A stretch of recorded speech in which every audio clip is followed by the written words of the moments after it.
Welcome to everyone, and thank you very much for your patience, and my apologies for the technical difficulties tonight.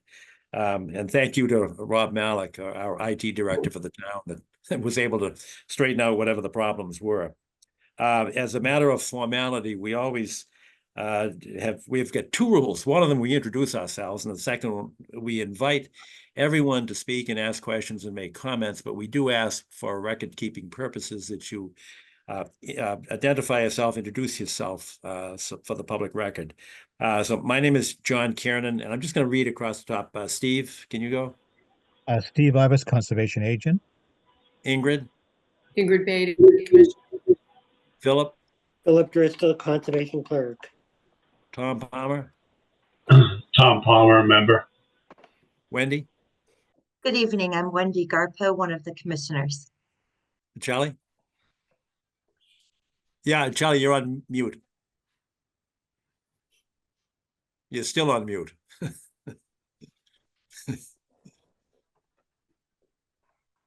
I think you're as adept as I am at computers.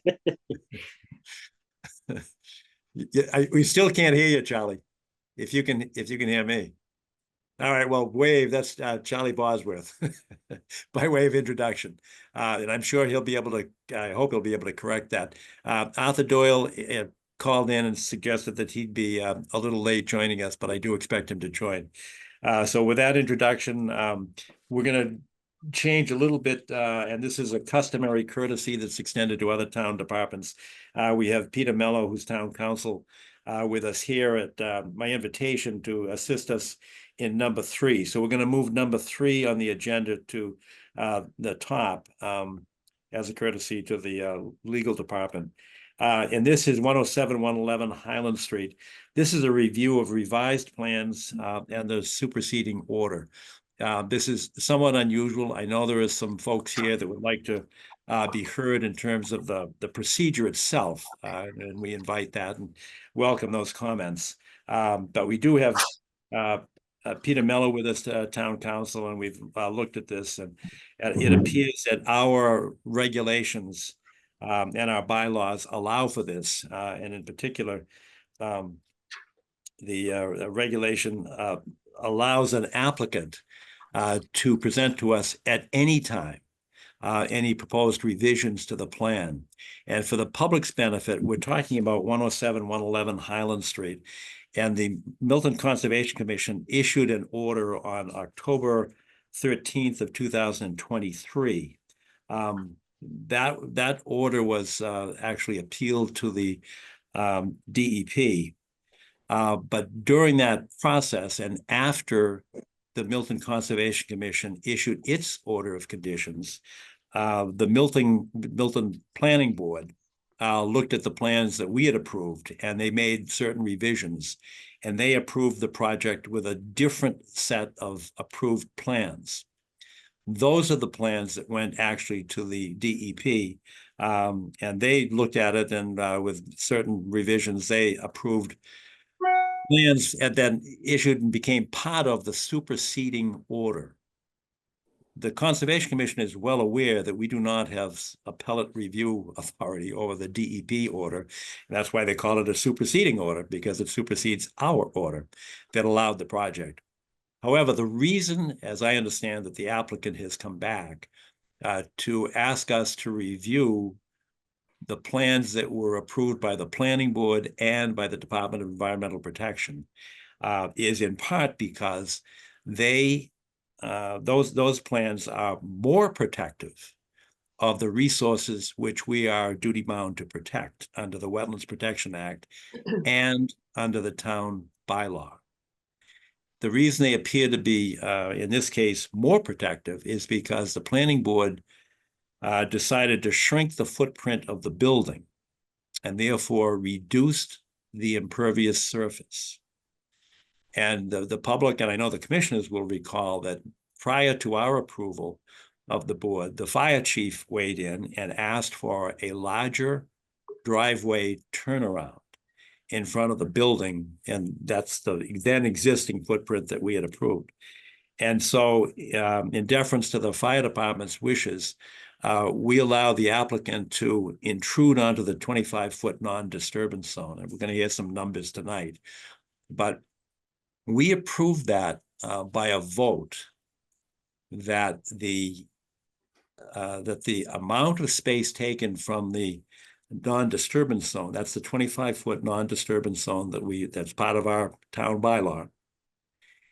In exchange for that, we agreed to a replication. And you'll hear tonight that the replication ratio that we approved was basically a 2.5 to 1 improvement. That is, we lost 1 square foot and we replaced it in a replication area with 2.5 square feet. When the planning board reduced the footprint of the building, the applicant was able to move the driveway turnaround that the fire department had requested and to shrink it, thereby reducing the amount of altered land within our 25-foot non-disturbing zone. The applicant has maintained the replication area, and we're going to hear the square footage from the applicant himself, or itself. But the ratio improved to 3.5 to 1 replacement to altered area. So it appears that there is a betterment or an improvement to the plan from the perspective of protecting the resources under both the Wetlands Protection Act and under the town bylaw. Now, there's a completely different factor here that we're going to address, and that is when we issued the order of conditions, we had a special condition number 4. Special condition number 4 provides that any trees removed that are over 3.5 inches in caliber, or that's diameter, will be replaced according to our performance standard. The performance standard is the party removing the tree or trees shall replace the sum of the circumference inches of all the trees removed. And they will either replant that number of trees on site or place it elsewhere in the town on public land that is approved, a placement approved by the Conservation Commission, or they will pay the equivalent sum of $500 per 3-inch caliber tree.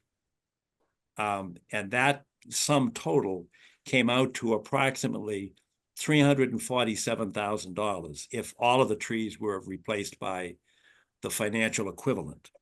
Now that the money part of it was depending on how many trees could be replanted back on the site and how many could be replanted elsewhere on public land within the town. But for purposes of appreciating what the significance of this special condition is, the total amount was approximately $347,000.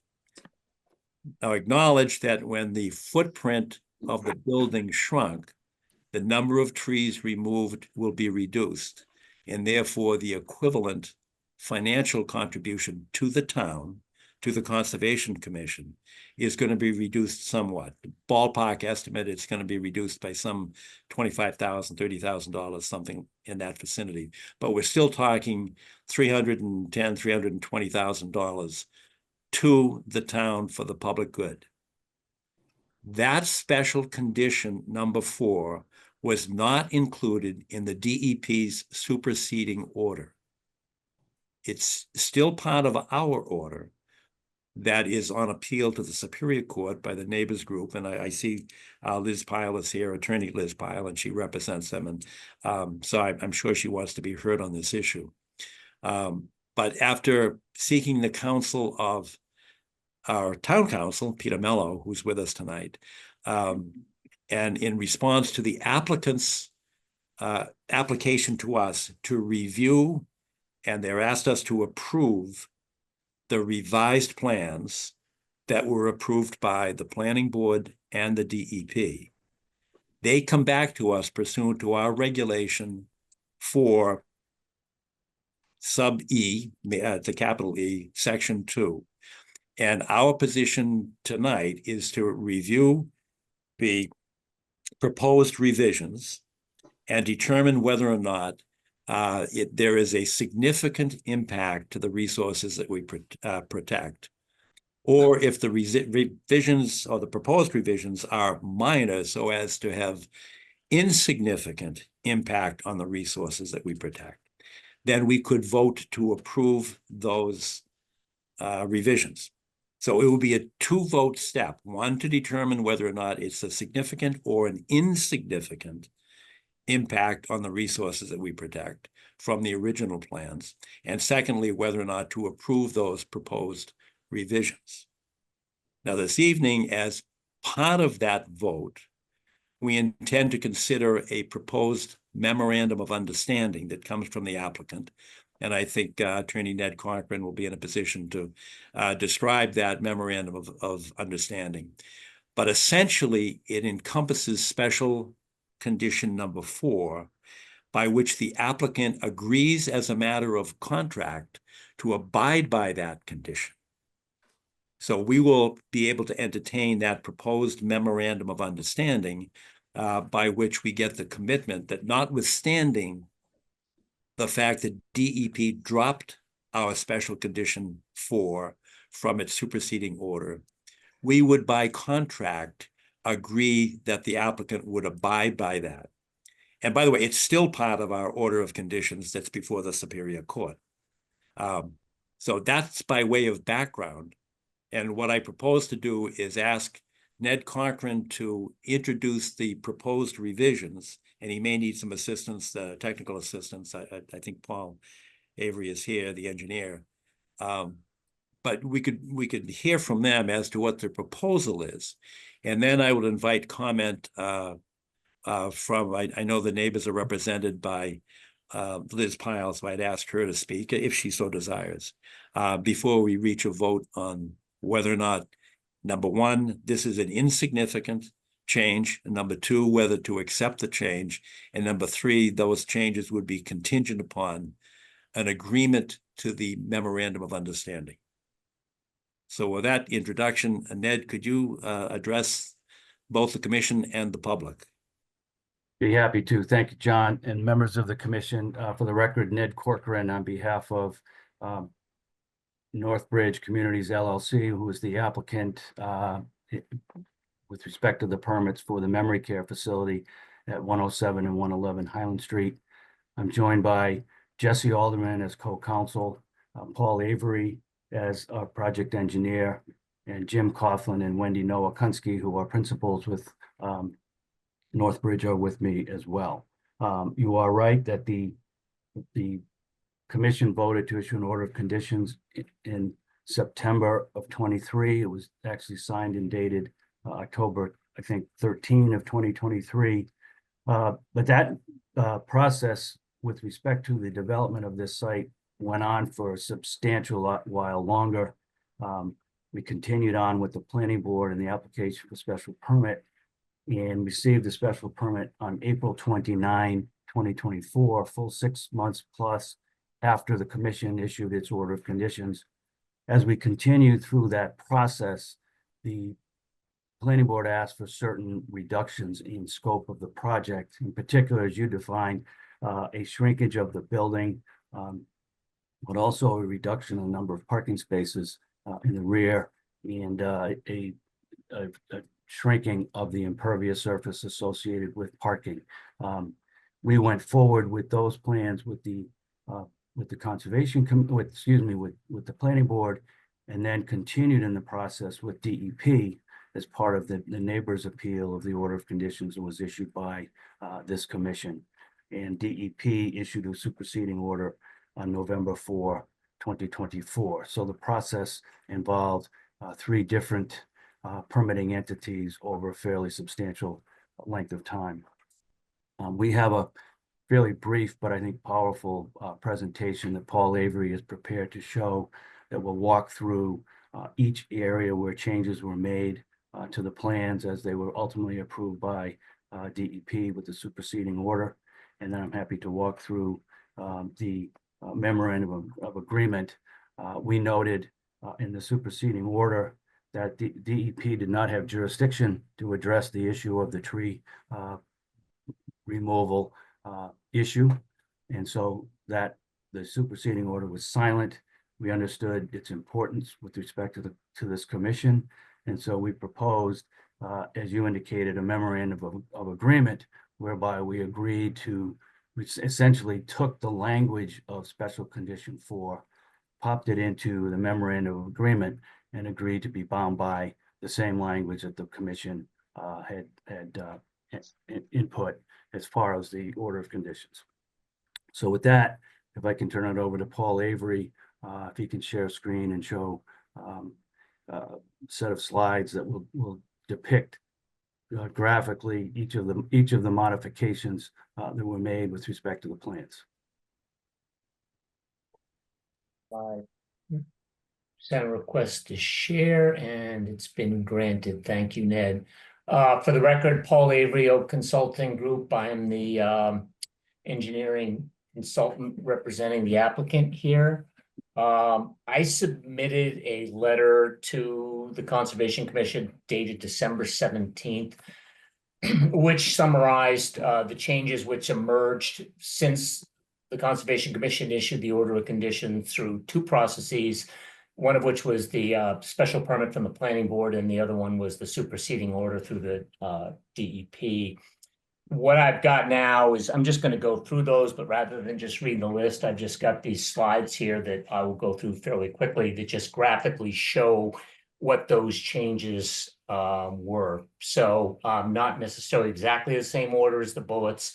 We'll start in here. The first is that as was mentioned earlier, the building footprint was reduced by about 1,500 square feet.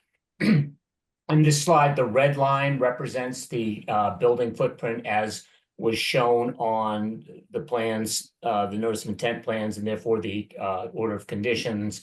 You can see it's smaller, and generally it is within the other. There's a couple places in the courtyard where we go outside it, but particularly on the east side here, we've actually pulled the building back, and we've increased, not only reduced the impervious area, but we've also increased the setbacks.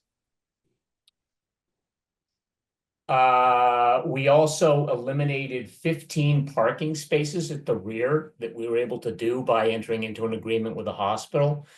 The way we selected removing the spaces, we removed the ones which were closest to the wetland and the rear parking. So rather than shorten it, we just took the ones off that were closest. We couldn't take them all off, so we still have some on this row, but we took out 9 spaces here and 6 spaces down at the bottom, for a total reduction of 15 spaces.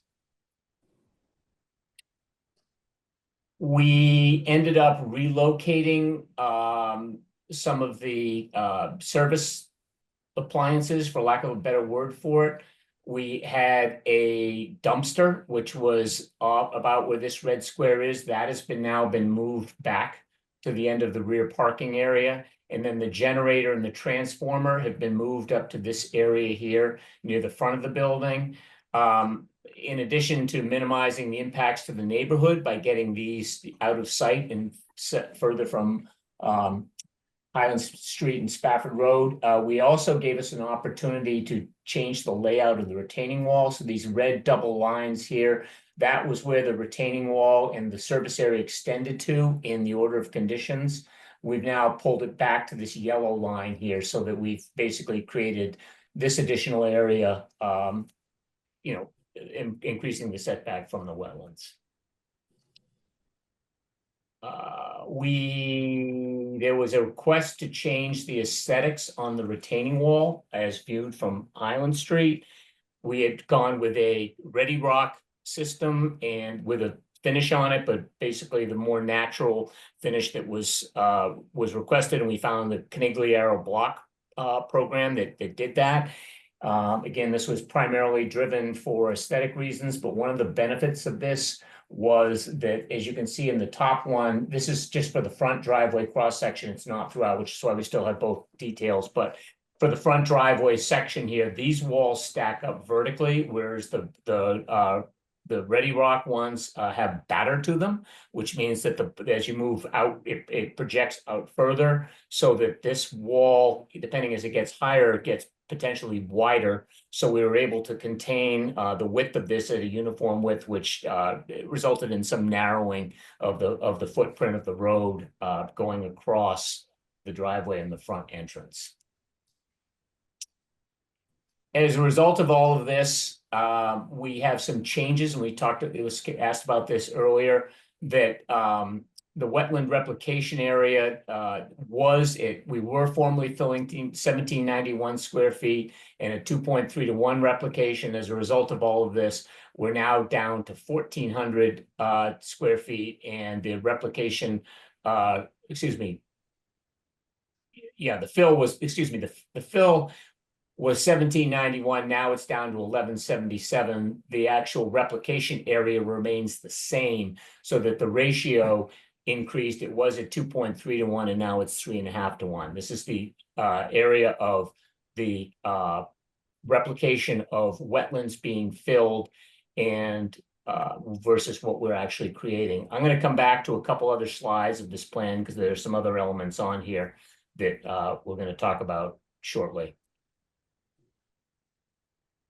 Here's one of them. The DEP requested that wetland replication area 2 was originally located where this blue oval is here. We put it there because we tried to do it as close to the area of fill as we could. The DEP requested that we move it and bring it out here into the 107 Highland Street site. So that's what we did. Same size exactly. We didn't make it any smaller. It's just been relocated to a different place. The stormwater management system underneath the parking lot, the design of that was modified. What we did was we separated the infiltration function from the detention function. The infiltration had to be sized to meet water quality and groundwater recharge standards.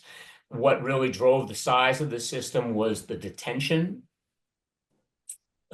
standard. So what we did on this thing, in order to increase the setbacks from the wetlands for the detention practices, we made it smaller.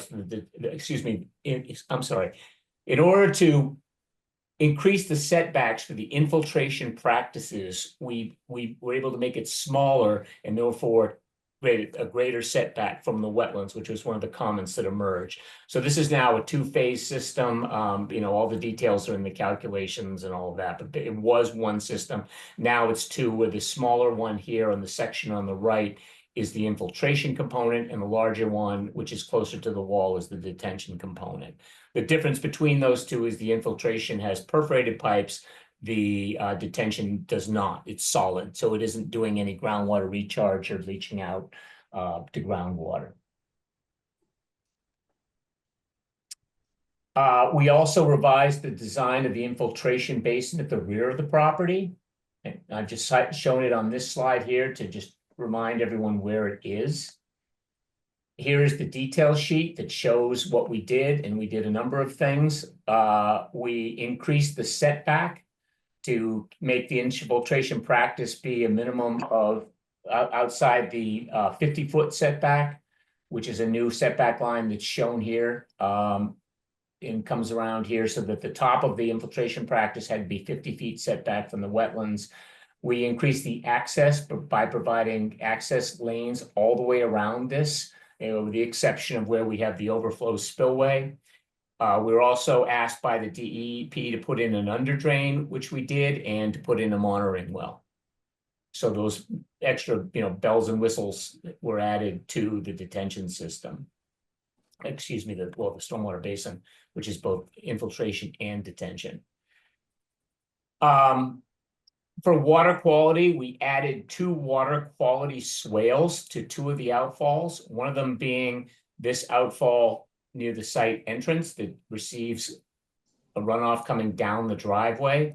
The other one being the one near the service area that's receiving more runoff coming down the driveway, and then from paved areas in the courtyards. As part of that, we also went and separated from this system the rooftop runoff, which doesn't require pretreatment, and gave it its own discharge. So the yellow highlights there show a separate stormwater system that's dedicated to roof drains, whereas the remaining of systems in this area are all the surface runoff that go into this new water quality swale number 2. We added a new sheet C509, which provides all the details for those 2 water quality swales we were just looking at.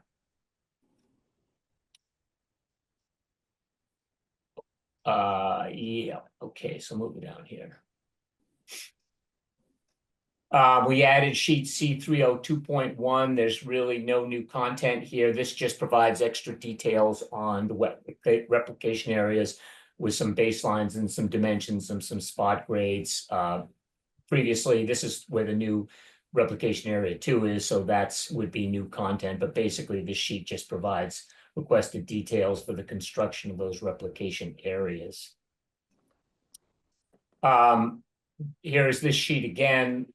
We went through quite a bit of back and forth with the DEP in terms of quantifying exactly what the impacts were. So this has got all kinds of different sort of colored regions and things like that. The DEP requested these sort of gold tan regions here, or areas of temporary disturbance. And it was requested that we provide 5 feet for temporary disturbance from the face of wall. So that's what all of these zones are. Where we weren't doing the wall, we were only down to a couple feet at the limits of grading. And then we also wanted to include these areas here, which are invasive species mitigation areas. So we included the areas where we're doing the invasive species mitigation in the area of temporary disturbances.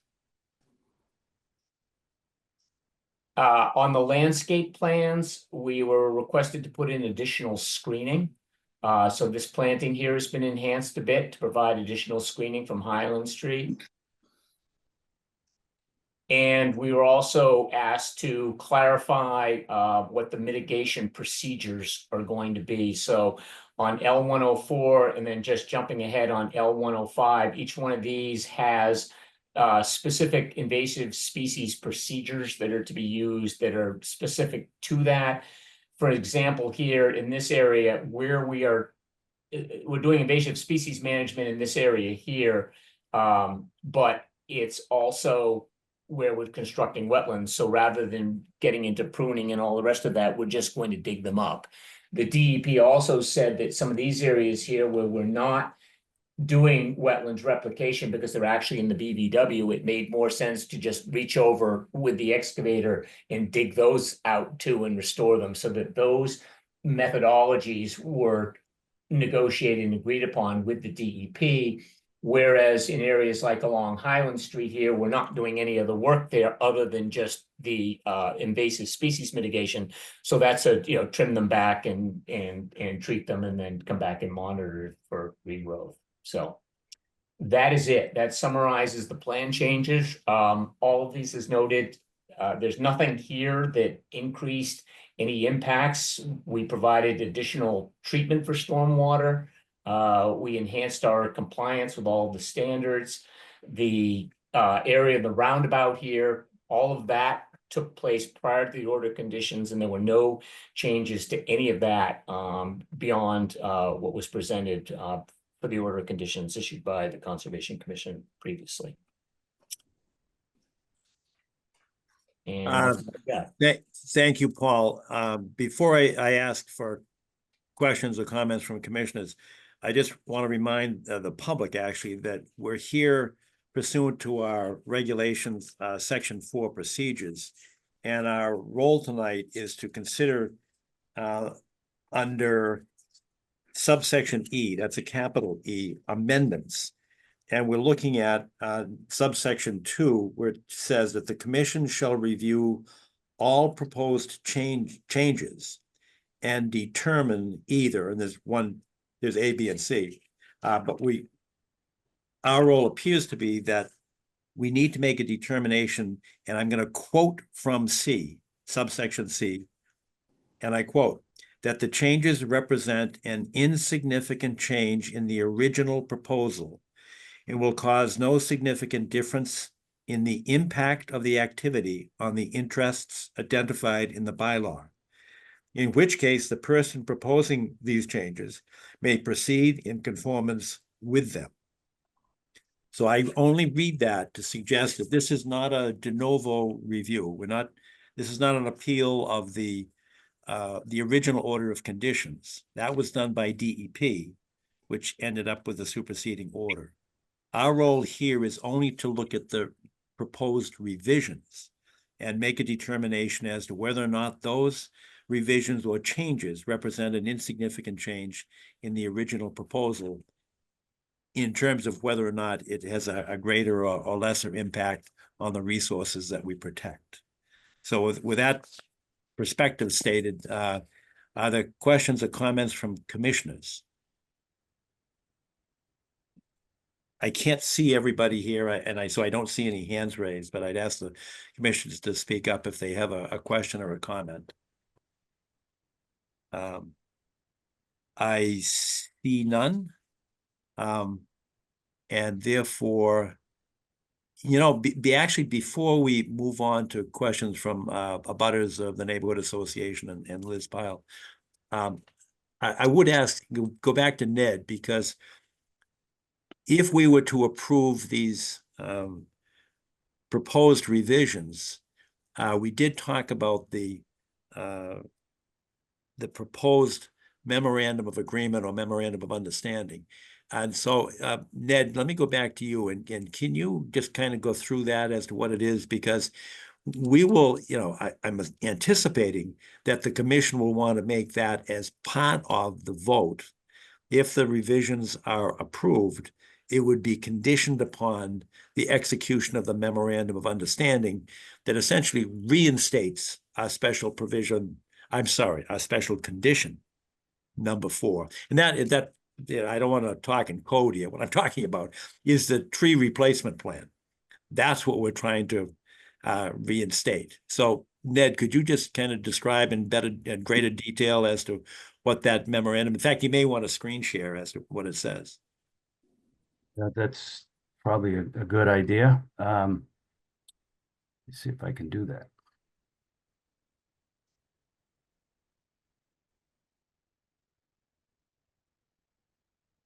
Here we are.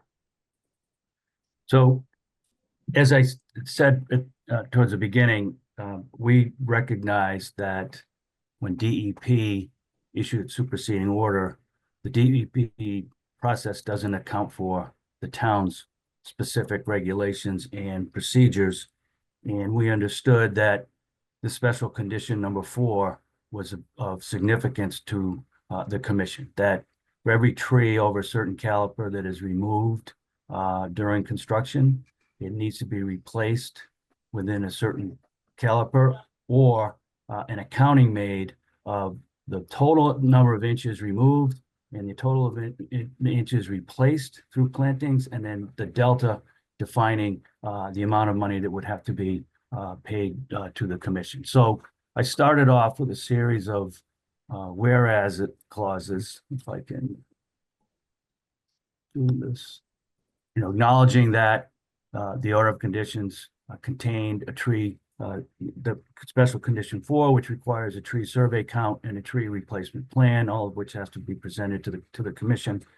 That there was an appeal taken to DEP, that the DEP issued a superseding order. The DEP superseding order, it has no regulatory ability to impose or enforce the obligations with respect to special condition 4. And when the project is complete, DEP will be the body that issues a certificate of compliance, which is a regulatory mechanism to ensure compliance with the obligations of the superseding order.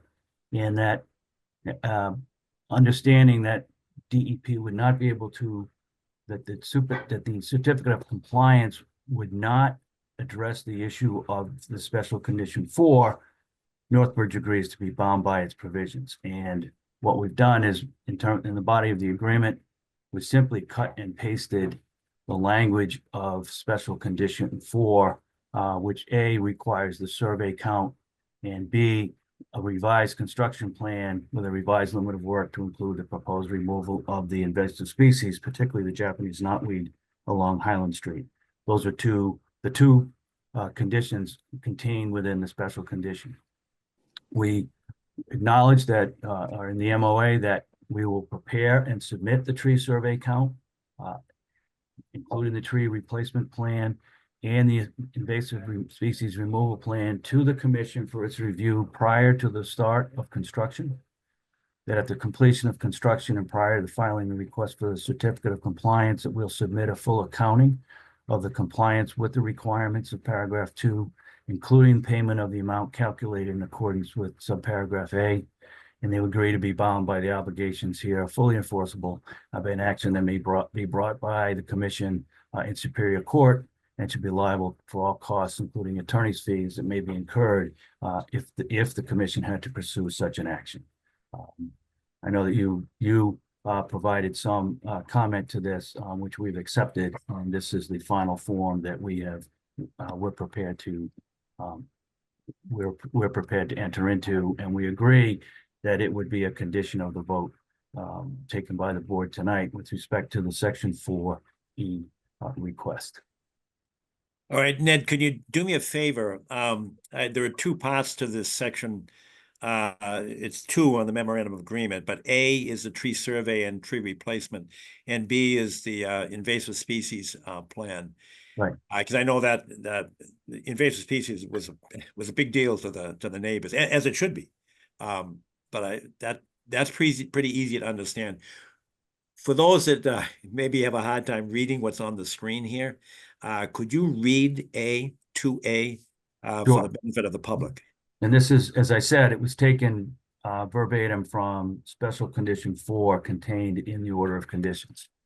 It says that a tree survey count, including the total DBH and/or CBH of all trees to be removed larger than 3.5 inches within the jurisdiction of the MCC. So that would be all trees within 100 feet of the edge of wetland.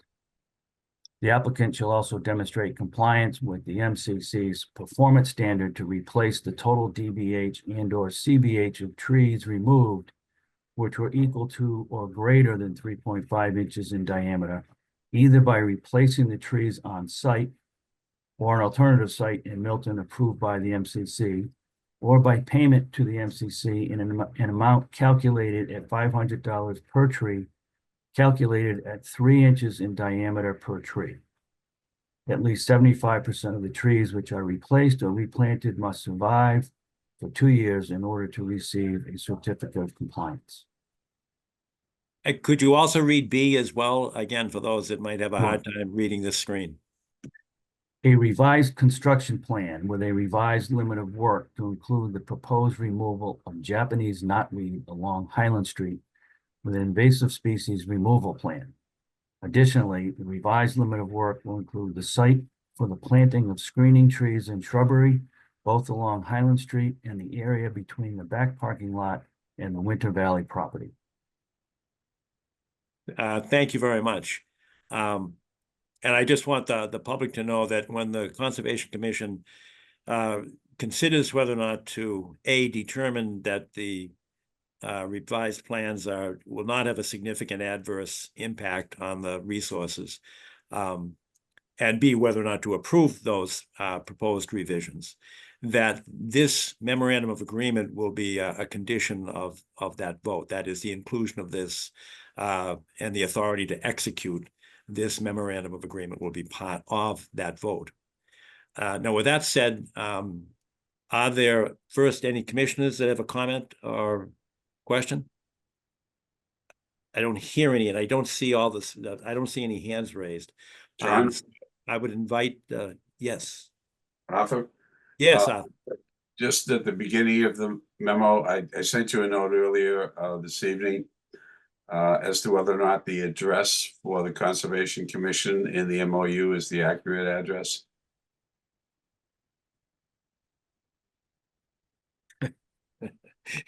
Now, the reason I asked Ned to read it is, I mean, to say it out loud is because I was having a hard time reading this. But are there 3? Because I think it's it's sometimes referred to as 0 and, No, for the Milton Concom, 626 Randolph oh, Avenue. it's 629. You're right, it is 629 Randolph Avenue. Good catch. Arthur, thank you very much for your attention to detail. Thank you. I just made that change. Perfect. Thank you very much. Arthur, sharp eyes. That's pretty good. Any other comments or questions before we open it up? And I know that Attorney Pyle would like to be heard, so I invite her to address the body.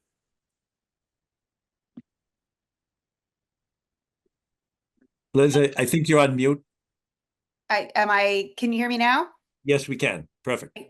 Thanks very much. My name is Elizabeth Pyle. I'm an attorney for residents who live near this proposed project.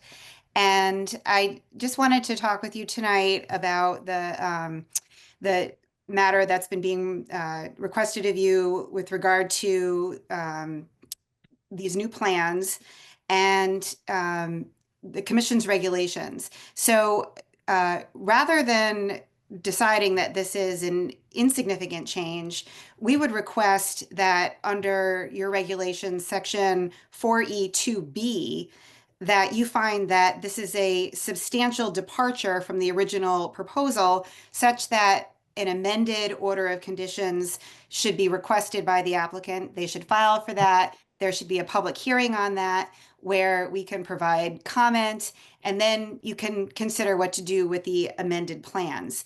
But you heard tonight the litany of changes, which are significant and very different from the original plans. And that's alterations to the driveway, alterations of the building footprint.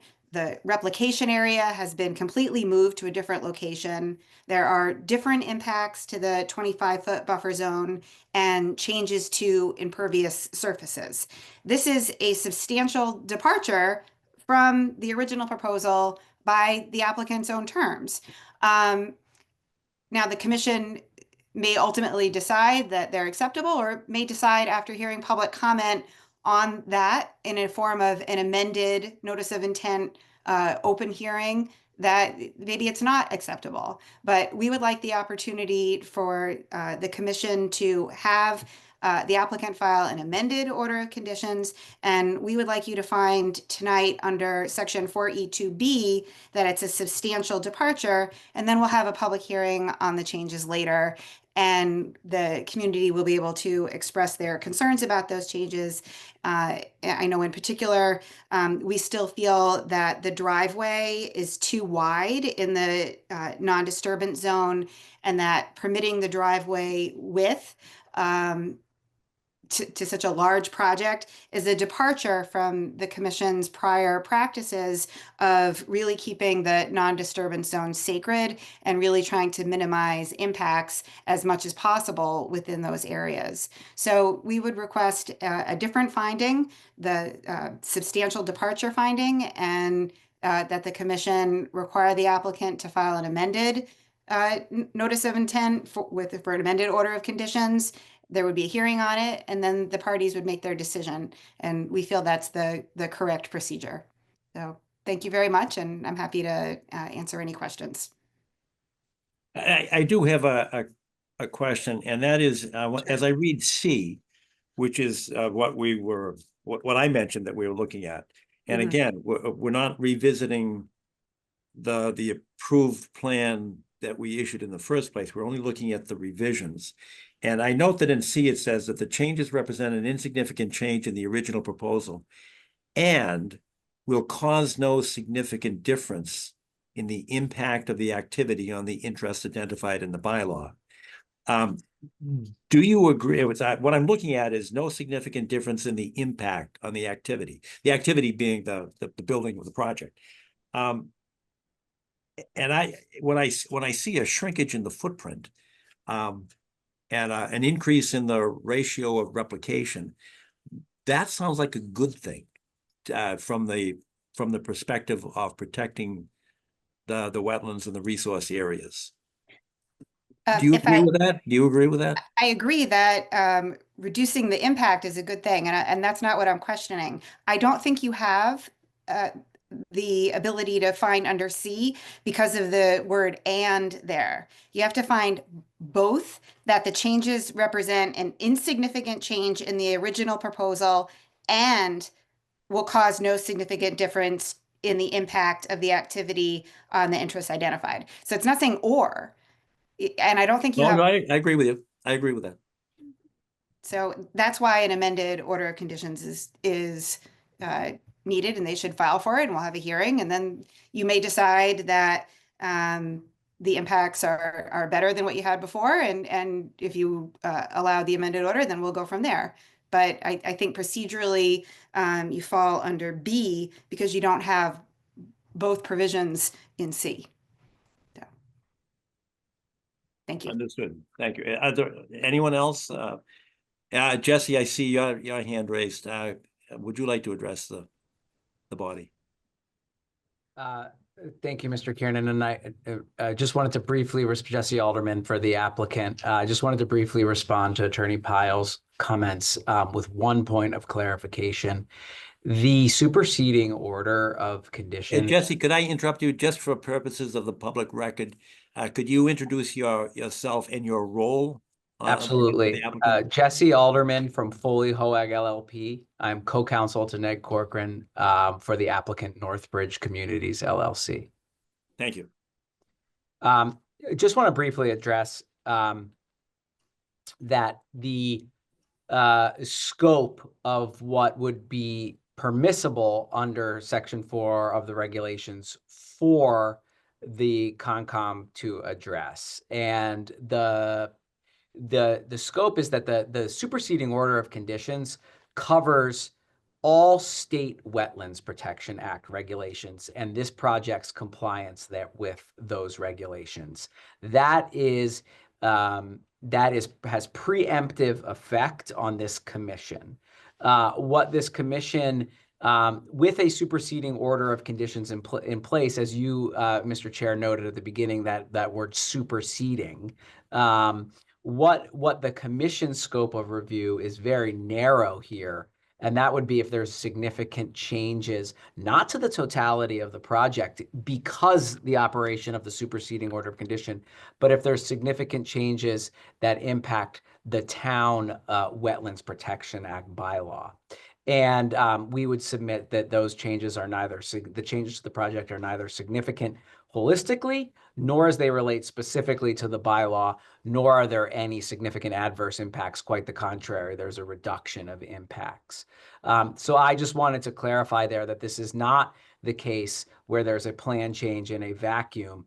This is the case where there's plan change with an overhanging superseding order of conditions, which preempts this commission from making any contrary determination except for those that relate only to the bylaw and not the state, and are more stringent than the state Wetlands Protection Act regulations.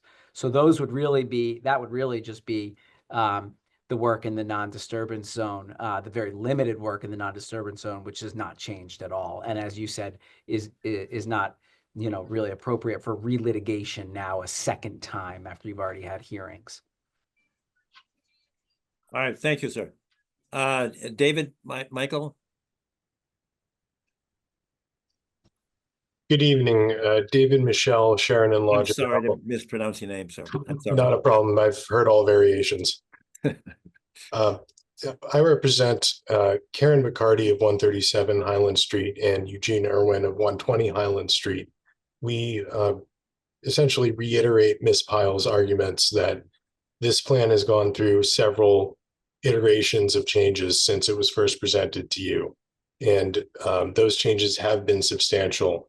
And whether or not the commission ultimately determines that they are beneficial and serve the interests or do not derogate from the interests of the town bylaw, it is still appropriate to find that this falls under section 4E2B and require a public hearing to evaluate those changes, and particularly the impacts of those changes on the abutters. So thank you. Thank you, sir. Bard, I see your hand raised as well. Thank you, Mr. Chairman. Let me just turn my video on here real quick. I'm Bard Hyreza, 11 Spafford Road. Good evening. Thank you, everyone, for allowing us to speak, Mr. Chairman, and not to bring up things we talked about in the past, but I noticed that we do have, I believe, one new commissioner. So I think it is important just to restate why some of these changes are significant for the neighbors, and that is that so many of us deal with a very high water table and real flooding issues and ponding in our yards, and particularly those families who live along Highland Street and on Spafford facing Highland, where water is draining from the top of Spafford towards this site. Um, these issues become significant, and if we go back to why the process really matters, when the Conservation Commission approved or issued the first order of conditions back in September 2023, the neighbors were in process of doing some analysis of our own through our experts, and we had asked to be able to submit the analysis because what we wanted from day one was a full accounting of the impacts of this project on our properties, on our safety, on our livelihoods, and our families. And at the time, the applicant had withdrawn their application for special permit with the planning board, but they were rushing to try to get this through with you, and they opposed us getting any of our expert analysis into the public hearing. And Mr. Chairman, I believe you said something like, well, all that's going to do is lead to more back and forth, and this assessment from Tetra Tech, which basically says we acknowledge some hydrological impacts, but we don't think they're going to be significant. That was good enough. So I guess what we've been asking from day one is that good enough isn't satisfactory for the town, for us, for the future generations of people who are going to live here when we're gone. And so we went to great expense to appeal the order of conditions. And essentially, the DEP found that the vast majority of our experts' arguments were correct, and that these plans, as were presented to you, did not comply with the state's stormwater standards. They did not comply with various wetlands regulations, and so they took the applicant about 6 months, and as Paul Avery said, significant back and forth to get it right. And so to some extent, we're frustrated that we had to go through that process. And so now to find out that, okay, well, there was apparently a executive session last month on this project, which we're not privy to, and there wasn't a public hearing with notice to all the neighbors. We did find out. I do think in the past Ned has been good about sharing information with the neighbors, and so we did find out last week that this was happening tonight. But it is a bit of a surprise, and these changes are significant and largely driven by the work that the neighborhood has done to show that the impacts here are significant and that they need to be done properly and assessed properly and analyzed. And so, having a public hearing next month really doesn't do much to the timeline because there are other things going on, and that's just the correct way to do these things. And so again, it just really feels to us like the process is being, rushed, and there's conversations going on that are not fully transparent to the public, with all due respect. I'll leave it there. Actually, I have one more comment.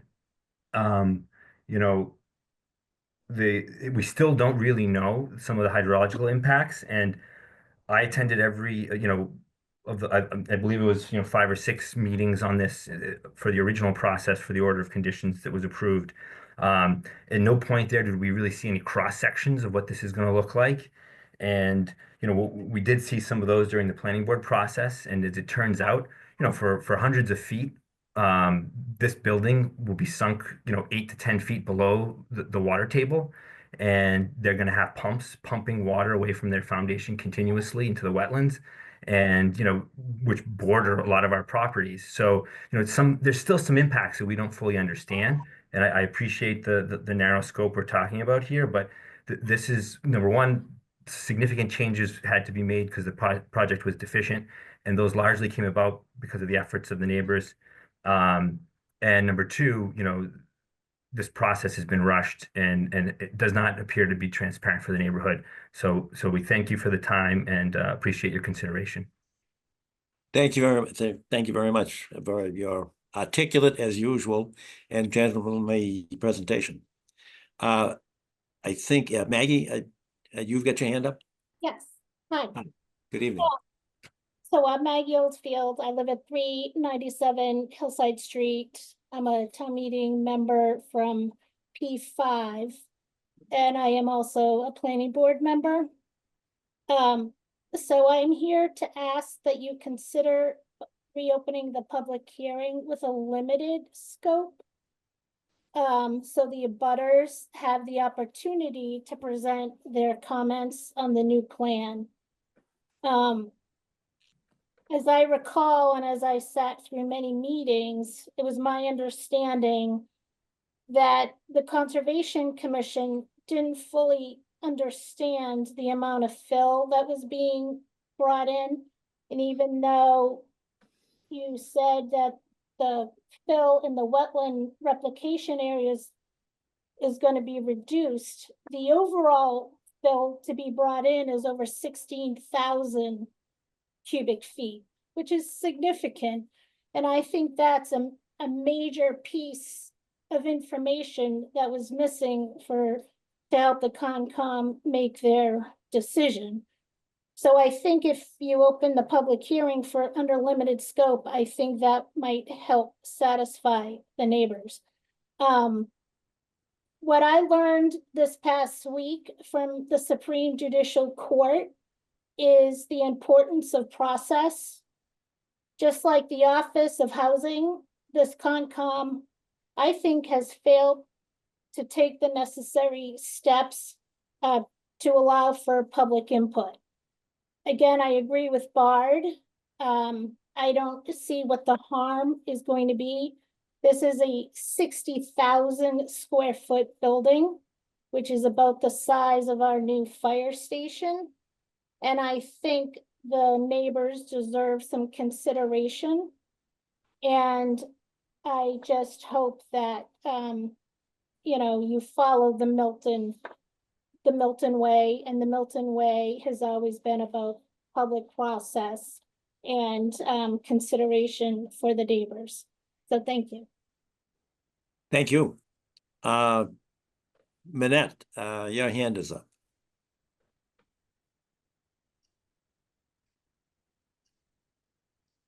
There you are.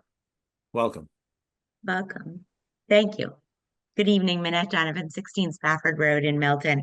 Just briefly, as a neighbor, and I know there are many neighbors that you will see on that may not necessarily be speaking tonight, but absolutely we all care very much about this process, about this project. It's going to be there long after we are gone. We are going to see it every single day. Our basements are going to have the effect. And so I would implore you to protect us and take this slowly. As Maggie indicated, these processes are there for a reason. And even if you could move forward tonight, I would say the right thing to do is that you should take it slowly and give us the opportunity to comment, because by everyone's admission, these are major changes. Whether they're positive or negative, we have the right to comment on them. And I would request that you provide us with that opportunity. Thank you. Thank you very much. Nadine? Hi, Nadine Hanna, 11 Spafford Road. Thank you once again for your time and attention to this and everything else you do for the town. I just wanted to expand briefly upon something that everything that Bard was discussing in that, as you said, he is articulate, he's also modest.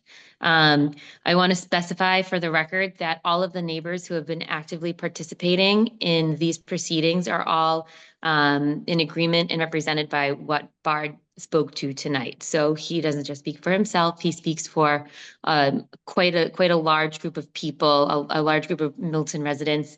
We also concur with the opinions and facts set forth by Attorney Pyle, Attorney Michelle, in addition to Bard, Maggie Oldfield, and also everything that Minette just spoke to.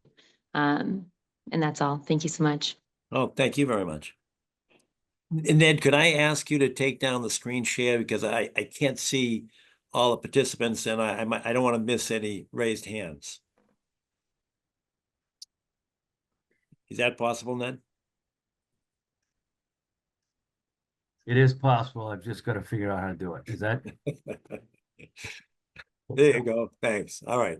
So I do not see any other hands. So one thing I'd like to do is Peter Mello, if you're available, I just want to get your view on the scope of our review because some of the things, some of the comments from the neighbors have indicated concerns with things that may go back to the original, order of conditions and the several, what do we have, 6 hearings on this?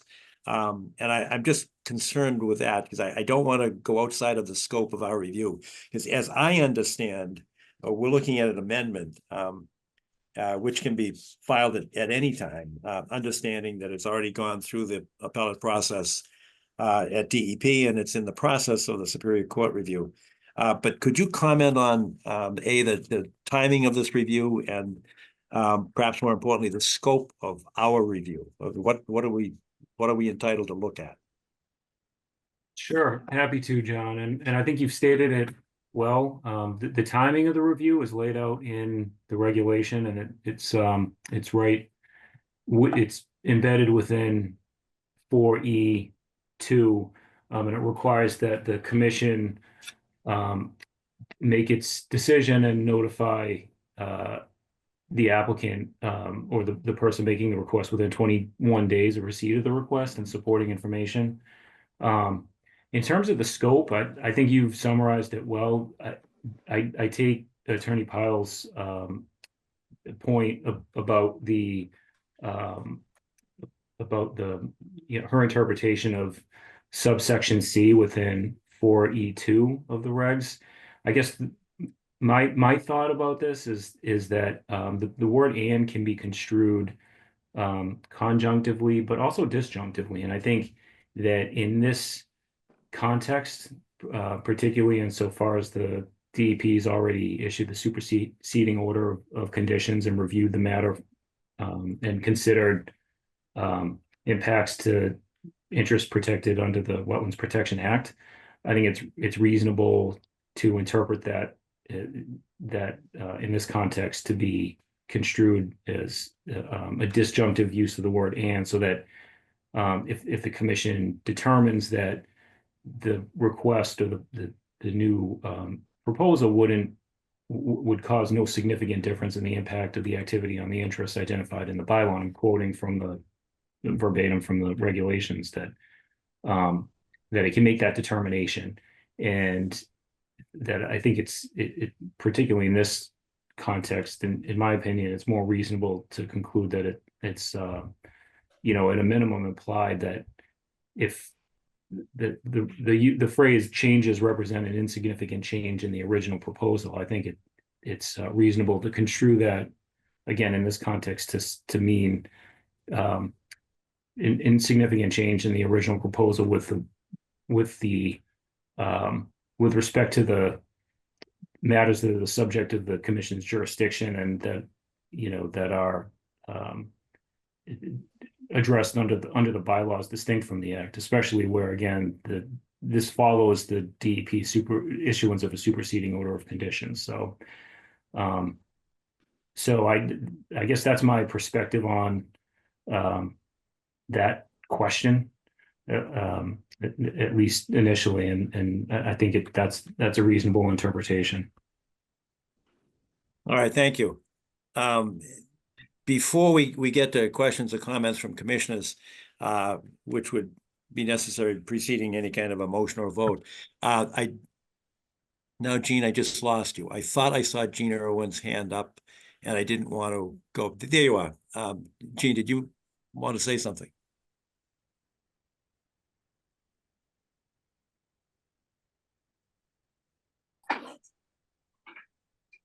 You're on mute. There you go. Okay, can you hear me? Yes, sir. Yeah, I apologize. I had my hand up before, but Ned's screensaver was blocking my access to raising my hand. He didn't do I it on just think- purpose. Well, and again, thank you all for your time. And you know, I understand that you're looking at the scope of whether this is significant or insignificant. And but when this earlier these hearings were terminated, I felt personally as a neighbor that the Conservation Commission had just eliminated a whole bunch of rain gardens over by the Bacardi property. And we had just decided to put a new retention pond, for lack of a better term, in front of the barn. And that barn, or in front of that barn, now the house next door at 95 Highland, that has a granite block foundation that I thought was going to get wet. You know, those granite block foundations have cracks between every stone where the mortar's missing. And I thought that house would get flooded. That's owned by the MRE. But also, when you talked about trees, when you put in that retention pond where the barn area is, it was never discussed that there's a line of trees down the right-hand side of that driveway leading up to the barn that no one ever talked about. And those trees all have to come down, as I understand, for the new retention pond. So we need to replace those trees. But when you take down those trees, it changes all of the view from Highland Street. When you're coming up from the police station and you look to where this memory clinic's going to be, those trees that line the driveway in front of the barn would obstruct the view of this memory clinic. When you take down all those trees to accommodate the barn, we're going to be missing all kinds of buffering and screening. And so I think just basic fairness on everyone's part, that this needs a little bit more work. And I think the changes, I consider the changes that were presented significant. And to me as a neighbor, they're very hard to understand. You know, we're not hydrologists and, you know, all these different professions. So for the average layman, myself and my neighbors, it takes a little time to absorb this. And I say we never had a fair chance to even talk about relocating all those rain gardens to this one massive retention pond. I think it's bigger than every other retention pond on the property now in front of the barn. So I hope, just from a basic fairness standpoint, that the commission would find a way to have this vetted a little bit more. I thank you for your time. All right, thank you, Gene. All right, any comments or questions from commission members or concerns? I don't see or hear from anybody. I would like to respond perhaps a little bit to Gene Irwin's, because once again, he's articulate. And in fact, there were some changes that I believe that you, the neighborhood group, had asked for that were accommodated by the planning board, which is part of the new plan, if I can call it that, the revised plan. And you also had the opportunity to address these issues with the DEP, and they issued the superseding order. So I think a lot of these changes were actually done to accommodate your requests. As an example, the shading along Highland Street. Certainly another example would be the approach to shrinking the footprint. I thought that was of a benefit to the neighborhood, actually to the town as well. And I say that having acknowledged that we had approved a larger building.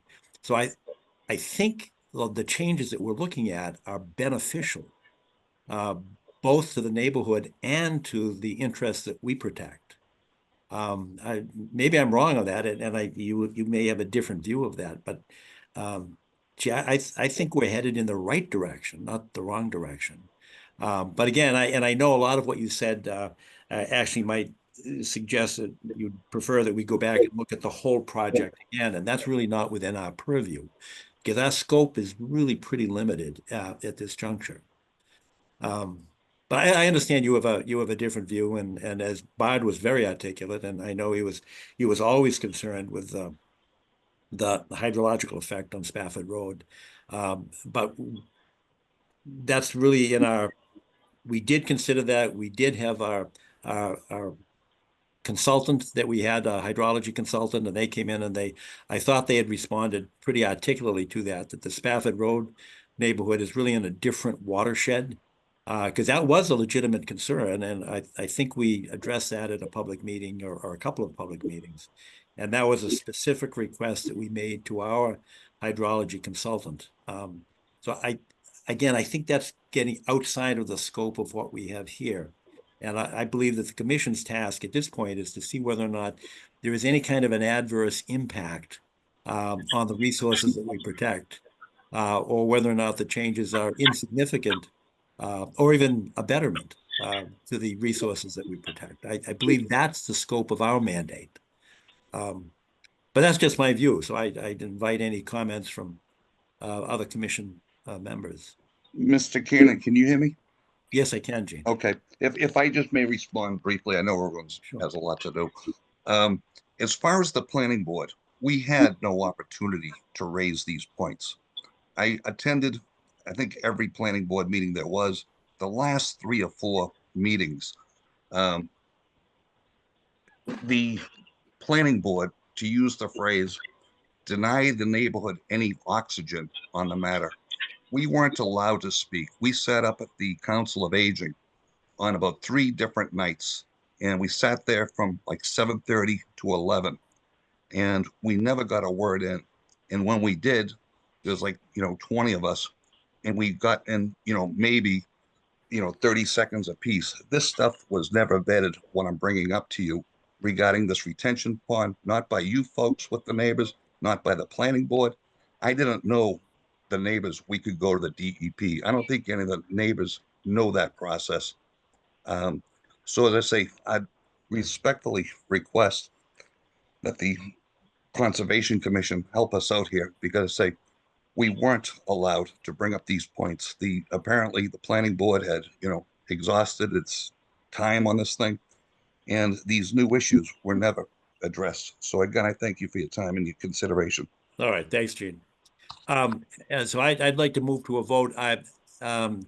I see 2 other hands, but I think Minette, I think you left your hand up from when you spoke before, and Nadine, I think you did the same thing. Yeah, I did have one more comment, if it would be okay at this point in time, Sure. please. Nadine Hanna, 11 Spafford Road. Yes, many of the changes in the plans that you're reviewing tonight are improvements to the plan, and are many of them are definitely the result of the hard work and vigilant efforts of the neighborhood, and the time and resources we put into it. But we're still looking at a terribly negative impact on our neighborhood and on this site. So while you can improve a bad plan, it doesn't necessarily make it good. It doesn't necessarily make it a good fit. And so you're still talking about greatly impacting the environment where they want to, create impervious surfaces, build, move wetlands, et cetera, et cetera, et cetera. So while there's definitely a valid point towards this is better than it was, it's still not good, it's still not great, and the process has been greatly flawed at the direct financial impact now to this neighborhood, in addition to the changes that we're going to be forced to live with, if and when everything gets the check marks all the way down. So that is why we're saying it inherently, by making these changes, they've agreed and to the fact that their original plan was not appropriate. Because they're not saying, oh, we're going to quit it. From the very beginning, the developers said it has to be this size. The building has to be this size. The parking lot has to be this way. The plan has to be outlined specifically with the trash in the front and the receiving docks in the front. And we have to take this many trees out, and we have to encroach this many feet, and et cetera, et cetera. But ultimately, when they were told that they didn't have a choice they reduced. Did they reduce significantly enough for my opinion? No, but that's not the point. When they were told by someone with more authority than me as a, a general civilian, that they had to make changes, they in fact did. And that is why we believe that this should get kicked back to the beginning and let them start from scratch. Bring in an appropriate plan. If you want to be an active member of this community of the town of Milton and you want to be a good neighbor, don't start off on the wrong foot. All right. And that's why we asked these. Thank you very much. Minette, somehow I think you put your hand back up. So but we're getting close to time to call for a vote. So please be brief. Yes, just briefly, I would like to say there, by everyone's admission, there were some major changes as a result of this going to the DEP. Things are changing. There is a right for opportunity to comment, whether you think that they are positive for the neighborhood or negative for the neighborhood. We have the right to comment and look at these changes that I'm learning about many of for the first time tonight and determine how they will in fact impact our neighborhood. And many of those things were brought up this evening. When things are moved around, there is a change. So we would request the opportunity to comment. Thank you. Thank you very much. All right, I think we're going to move to a vote unless there are any questions or comments from commission members. Can I speak, John? Yes, of course. I have a question about, I guess, what plan we're talking about. We know that we approve the plan, then the plan's changed to the planning board. And then if I'm right, other plans or those plans were approved by the DEP in a superseding order. Is that really the plan we're looking at now, the current plan? Yes. Okay. As far as Section E of the bylaw amendments, I do get the feeling that from reading that we have to act. Although I would always say, in a bureaucratic position, you should never act unless you're forced to. And I wonder whether, given that the bylaw approval is currently under appeal, if we were to make some kind of finding as suggested under E, I wonder if that makes any difference, because in my mind, the whole thing is kind of at a standstill until there is some decision from the Superior Court regarding the appeal of the bylaw approval. So my option of saying, let's wait till that comes out, I don't really think that's feasible because of the language of the bylaw that we've all been quoting. So we have to choose between whether we think these changes, in my view, are substantial or not. I don't think it's a question of beneficial. Are they substantial? That's hard to say. I mean, it is true that the same amount of wetland replication will be done, but in a different place. When we were shown by Mr. Avery the plan of the detention under the parking lot, that was confusing to me because I don't even remember that from the original plans. He said some of these voids will be used for infiltration and some will simply be for detention. But when he showed the larger plan, I couldn't find the parking lot where those subsurface facilities were supposed to be. At any rate, those are major pieces of infrastructure, and there are changes to the surface basin at the rear too.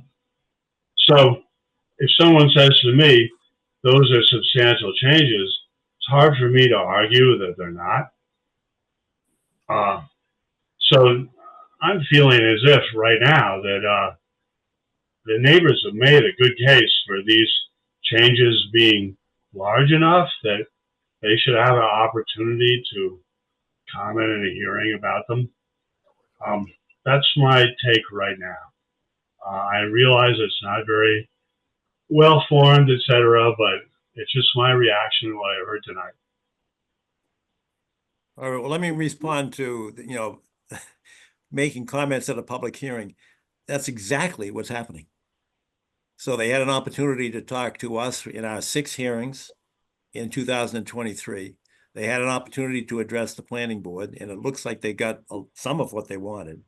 They had an opportunity to speak to the DEP, and the benefits that were suggested by the planning board were adopted by DEP. So they've had that opportunity. And this also is a public meeting, and we've been sitting here for the last whatever period of time, listening appropriately to public comments. So I think we've done exactly that. I'd only go back and reiterate that what's our scope of review here? This is not a de novo review. We're not going back to the beginning. And I know there was some, articulate requests to do that, but that's not within the purview of our charter, our mandate. We have to look at what we're doing. And when you said that, from the timing, I know the Superior Court is still pending, but it says in our procedure, if at any time after a determination of applicability or order of conditions has been issued, there's a change in the proposed activities. That's exactly where we are. That's in 100% conformance with the regulation. And then we go, and the decision that we have to make, I think you've pointed out, is whether or not the changes represent an insignificant change in the original proposal and will cause no significant difference to the impact and the activity. And I think there's been at least a tacit acknowledgement that I know Nadine was probably most articulate. She said, it's an improvement to a bad plan. But from our perspective, we approved that plan, and this is a betterment. This is it appears to be a betterment, and does more to protect the interests that we protect than the original plan that we already approved. So I guess I'm responding to the public comment. That's exactly what we're doing right here, right now, tonight. Any other comments or questions from commissioners? Then hearing none, I would propose a motion, but the motion is going to have 2 components to it, which we've addressed. And that is the whole vision component under section E is it requires 2 votes. One is whether or not it's significant or insignificant. And then if it's deemed to be insignificant, then we go on to vote whether or not the changes would be approved to an amended order of conditions. But when we're considering that, first, one of the conditions that I would suggest in the motion is that we authorize the memorandum of agreement with the applicant, because that is the best protection that the Conservation Commission and the town has to make sure that we are in a position to enforce special condition number 4. Because the big issue for me is that DEP dropped it. And without this memorandum of agreement this revised plan, we want to make sure that special condition 4 gets put back into the requirement for the applicant. Otherwise, we'd have a project approved by the state that does not have the tree replacement protection. That's a huge issue. By the way, it's a huge issue for the neighborhood. So I feel pretty strongly that if we get to the point of voting, is this an insignificant change under E to C that's been quoted both by me and by Peter Mello, that we take a look and make sure that the memorandum of agreement is appropriate. So what I'd like to do is make sure that everybody's comfortable with that, and then make a motion that we accept the revised plans, both of which were both accepted by the planning board and approved by the DEP, that are presented to us today as being minor revisions to the Milton Conservation Commission's original order of conditions that we approved in October of 2023, and that we deem these to be minor revisions without a significant impact on the interests that we protect. That vote, however, would be contingent upon the adoption of the memorandum of agreement with the applicant. and have an authorization that the chairman be allowed to sign on behalf of the Conservation Commission to make sure that we have the effective law to support and our ability to enforce that memorandum of agreement.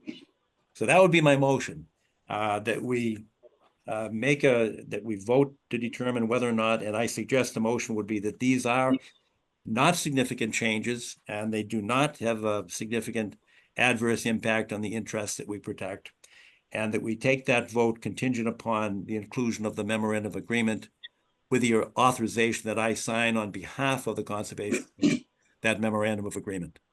That's my motion. Is there a second? Can I comment on that? After the second, if there's a second, then yes, of course you can. Is there a second? John, I'm if I could interject, Yes. just I would suggest that you track the language of the regulation in the motion. All right, so specifically that, and I'm going to quote this, and Philip, I'll make sure you have a copy of this. I'm quoting from C, that the changes represent an insignificant change in the original proposal and will cause no significant difference in the impact of the activity on the interests identified in the bylaw, in which case the person proposing these changes may proceed in conformance with them. That's a quote, that's the motion, and it's conditioned upon approval of the memorandum of agreement with the authority of me to execute it on behalf of this commission. Mr. Chairman, with that wording, I will second your motion. Thank you, sir. Tom, you had a comment.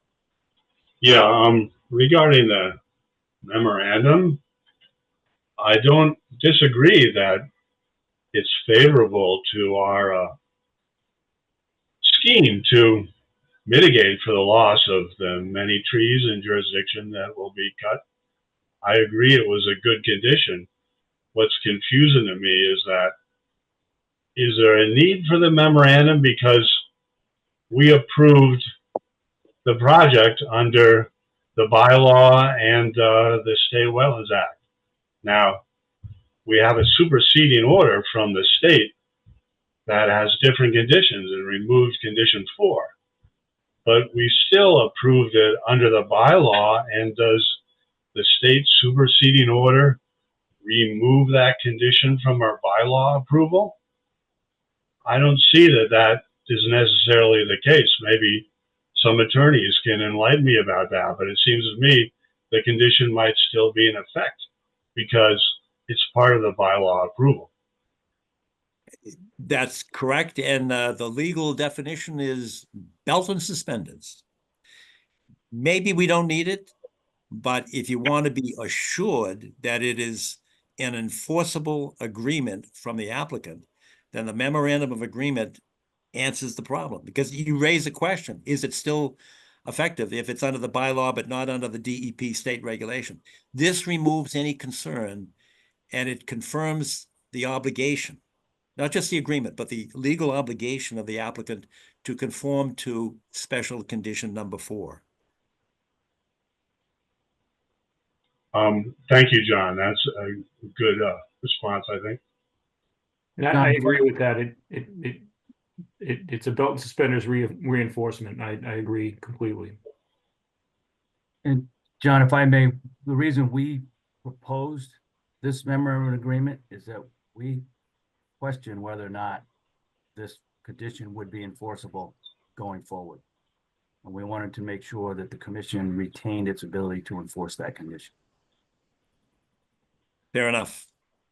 All right, any further discussion among committee members? The provision with respect to trees is not contained in your bylaw. Not contained in what? In your bylaw. Well, the bylaws are very general, right? It's a condition that was specific to this project. Correct. And that's true for the Wetlands Protection Act as well, that we have a broad range of discretion to put terms and conditions on a permit. But that's exactly why we need the memorandum of agreement, so that we don't have these kinds of hypothetical discussions. This is a confirmation process that will obligate the applicant to conform to special condition 4. So we don't have to worry about this. We don't have to, bring in a team of lawyers to argue, how many angels dance on the head of a pin.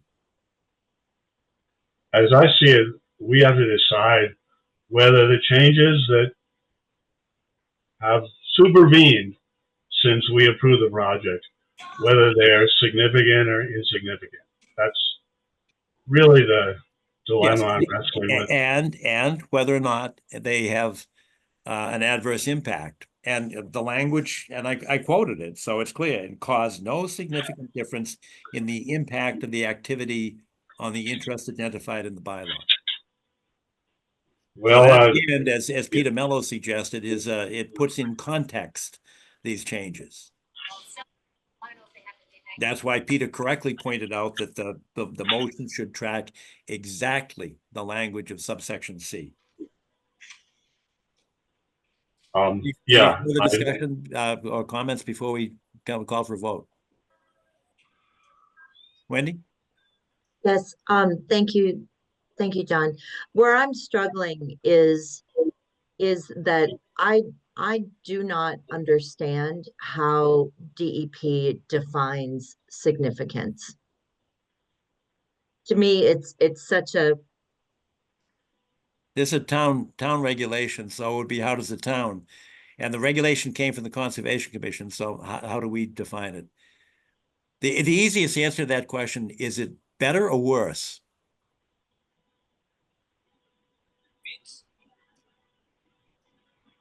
Do the changes provide greater protection for the resources that we protect, or less protection?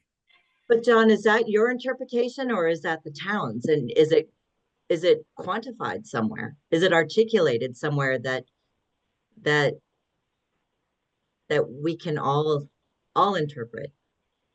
Well, the rules of construction say that you apply the normal definition. Significant means significant, having a larger impact than a minor impact. I mean, what I'm suggesting to you is that the Conservation Commission actually submitted these regulations many decades ago, and they were approved by the select board. And that's a significant adverse impact that's a phrase that's used in the Wetlands Protection Act as well. So these words would be given their ordinary meaning. That's why I tried to simplify it by saying, is it better or worse? I mean, then you don't get into you're trying to quantify how big a change is it. If it's better, then how could you possibly say that it's caused no significant difference in the impact of the activity on the interest identified in the bylaw? And our job is to protect the resources. So do these changes help us, or do they hurt us? That may be overly simplistic, but I guess the answer, the legal answer to your question is that the words are given their normal definition. Peter Mello, do you want to weigh in on that? I was going to ask if Peter could, please. Sure. Yeah, absolutely. And I think maybe another way to more directly articulate what the point I was making before about my initial interpretation of subsection C is that if the commission were to decide that the proposal will cause no significant difference in the impact on the activity on the interest identified in the bylaw, then the only result or the only outcome that could result from a new hearing would be to disturb something that DEP said in superseding order with respect to the interest protected under the act. So which I don't think would be appropriate. So I guess that's how I view it, because the DEP has issued a superseding order of conditions relative to the subject of the wetlands matters that are within the purview of the Wetlands Protection Act. If the commission were to conclude that this proposal wouldn't cause any significant difference in the impact on the activity of the interest identified in the bylaw, then the only result of a new hearing would be some decision potentially to disturb something that DEP said in issuing the superseding order of conditions, which again, I don't think would be appropriate. So that's really, I guess, how I view it.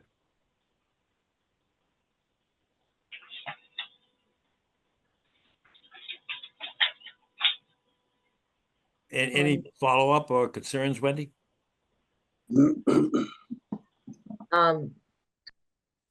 Yeah, my concern is that it still feels clear as mud in my mind.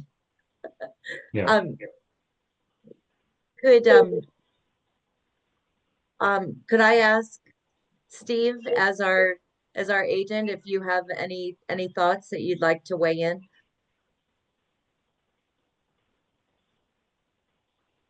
Yes, Wendy. I have asked numbers of DEP staffers over the last 35 years plus about the difference, what is significant, what is not.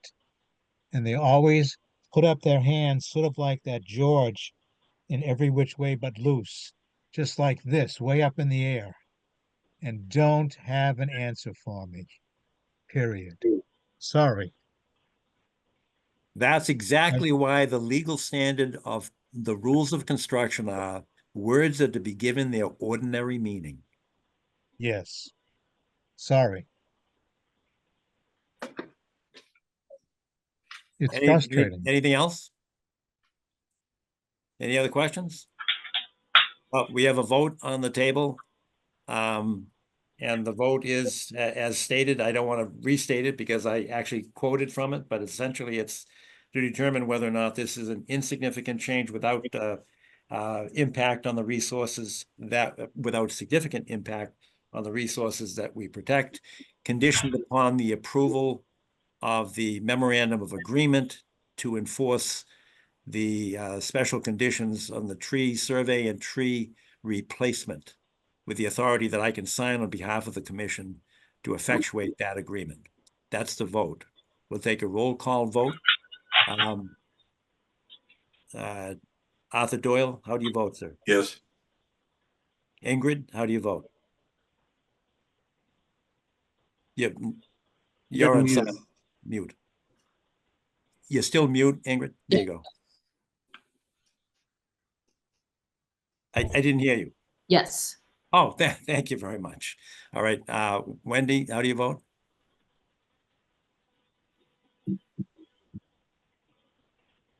Yes. Tom Palmer, how do you vote? Yes. And Charlie, how do you vote? Yes. And I, John Kiernan, vote yes as well. So the second vote, it would be to the motion as to whether or not to approve these revisions, to make an amended order of conditions. And I so move that. Is there a second to that? Second. Thank you. Is there any discussion on the second vote? Hearing none. How do you vote, Arthur? Yes. Ingrid, how do you vote? Yes. Wendy, how do you vote? Yes. Tom, how do you vote? Yes. And Charlie, how do you vote? Yes. And I vote yes as well, John Kiernan. Thank you. So that's a unanimous approval of the, we had two votes, one insignificant change, second one conditioned upon the approval and authorization for me to sign the agreement, memorandum of agreement to make special condition for an obligation, an enforceable obligation. And the second one is to accept those changes. Thank you very much for your time and all the folks that participated in this, and thank you for your patience. It was a lengthy discussion, but a worthwhile one, I believe. Thank you. Next on the agenda is 1 Wentworth Farm Road, order of conditions. This is continued. Thank you for your patience, folks. At least I was here. Right. I could just have one moment to rearrange some files. Of course.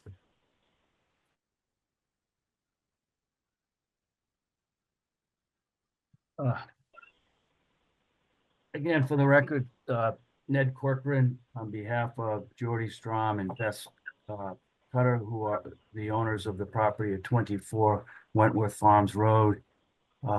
This matter has been continued for various reasons associated with sort of looking at a redesign of the infiltration system, the stormwater system, managing stormwater from the driveway and from the roof system, as well as review of the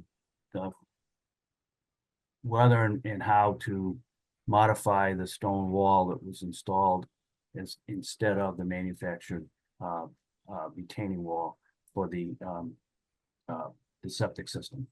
I'm joined by Jim Burke on behalf of the applicants. He has produced a preliminary plan. We didn't have time to share it with you, but we thought we'd do tonight is share that in draft, take your comments, and then produce what we hope would be a final plan for the February meeting. And so with your permission, I would turn it to Jim if he could share screen. Thank you, Ned, and welcome, Jim. Good evening. Nice to see everybody again. It's been a while. I don't have a lot of experience with the Wentworth Farm Road except for 11. I picked up some information with regards to the surveyors and engineers that were previously involved. I used their information to kind of generate a revised watershed and revised stormwater control for the roof runoff in the driveway. As it turned out, and I have the plan, I can show it to you if you want to share the screen, that the driveway is basically almost the same size as the impervious area of the roof. So basically it made sense to really kind of just double up what was originally installed and what was originally proposed, which was 2 Cultec chambers, and I doubled that to 4, and then built a detention basin, if you will, on top of it to kind of allow it to overflow and then release it in a laminar fashion towards the wetlands. The proposed work we're doing is still Jim, outside. can I Yeah. interrupt you? Were you Sure. looking for screen sharing from Steve? Let's see if I can. I may be able to do it. Okay.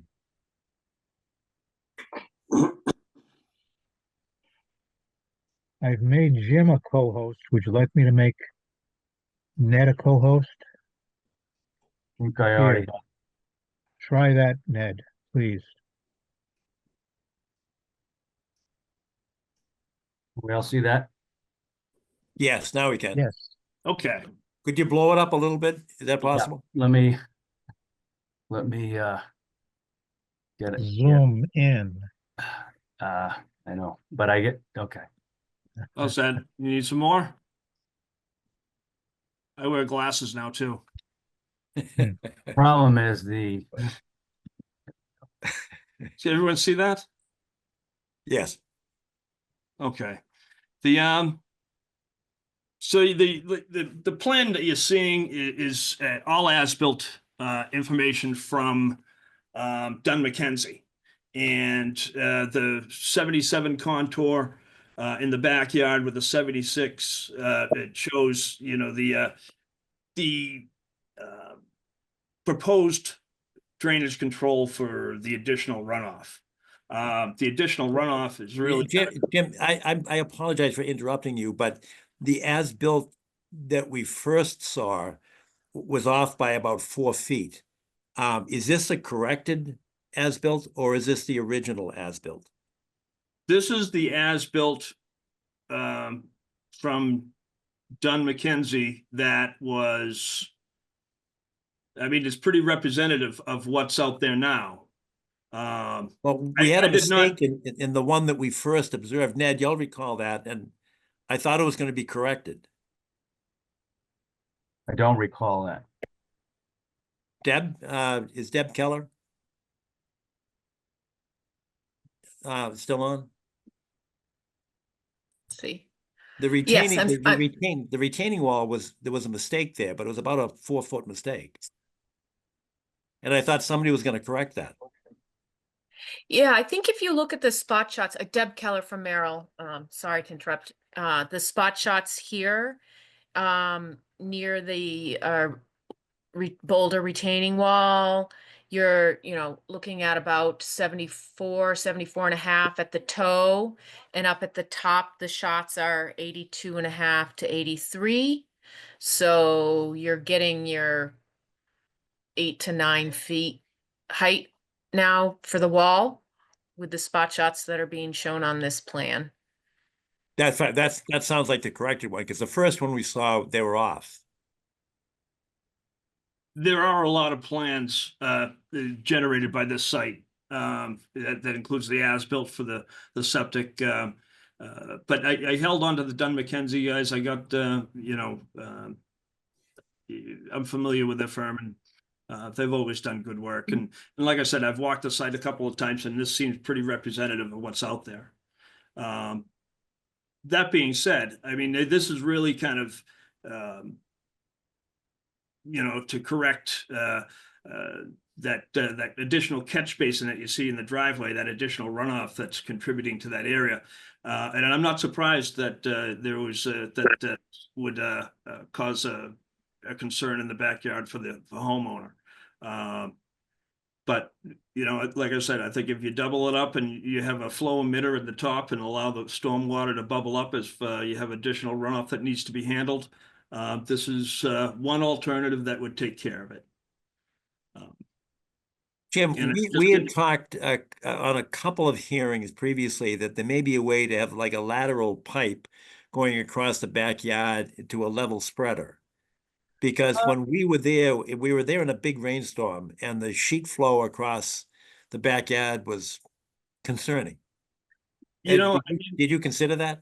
I did. I took a look at the grades. I was surprised how it's actually pretty flat out there. You're probably running back at like a 2% grade. To get the level spreader to kind of work correctly, in my opinion, you kind of need a steeper slope to blend it into. It gives you that was the point of the lateral pipe, to get it away from whatever that pop top drain was. I thought we were talking about having a lateral pipe take it to the backyard where it meets the hill. And there's a significant hill there when you get out to the back. But once you get into the do not disturb area, sure. I'm trying to keep it all within the areas already disturbed and outside the 25-foot buffer. I mean, we can look at the horizontal pipe. I don't have a problem with that alternative. I just think that you might experience a little bit more backup on that particular situation. All right, Wendy, I think y'all recall this because we were standing in the backyard, and the sheet flow actually ended up in a channel. It was channelized. It was running from, like, as we're looking at the diagram, from the bottom to the top. If you're looking with your back to the house, it would be to the right. But it was a real channel of water going there. That's why that concept came up. Wendy, I don't see you, but do you know what I'm talking about? I'm trying to remember exactly where that channel was, but it was more than just one channel. I remember seeing it in multiple places, including coming down through the stones of the wall. There was a channelized erosion the last time I was out there. It was pretty much right at the erosion control barrier, and it's right next to the emitter of where it is now. What I'm proposing is basically a 10-inch depression that allows that water to kind of fill up that 10-inch depression and then spill over that berm across, I believe it's 20 feet I have. So it would actually shed across in a laminar fashion. I kind of trying to accomplish exactly what you're talking about, John, but there's certainly 1,000 different ways to skin a cat. I've heard that. Thank you.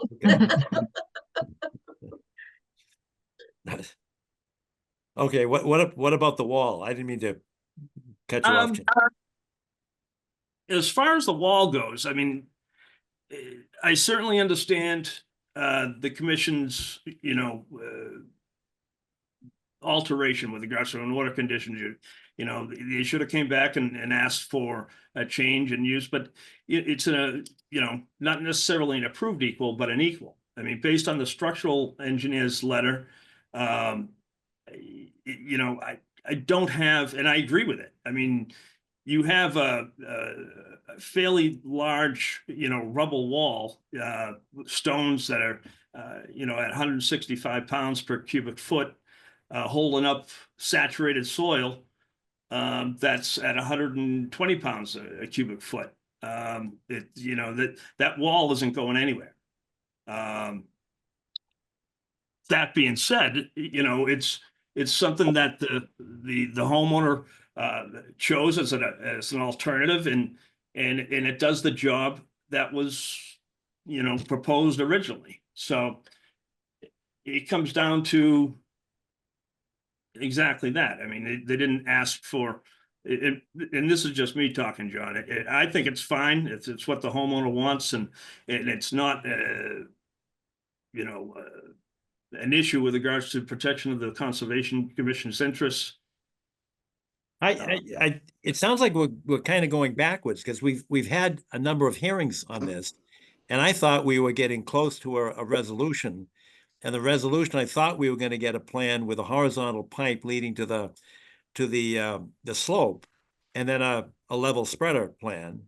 And you've done part of it, because we thought we needed an increase in the size of the Caltech chambers.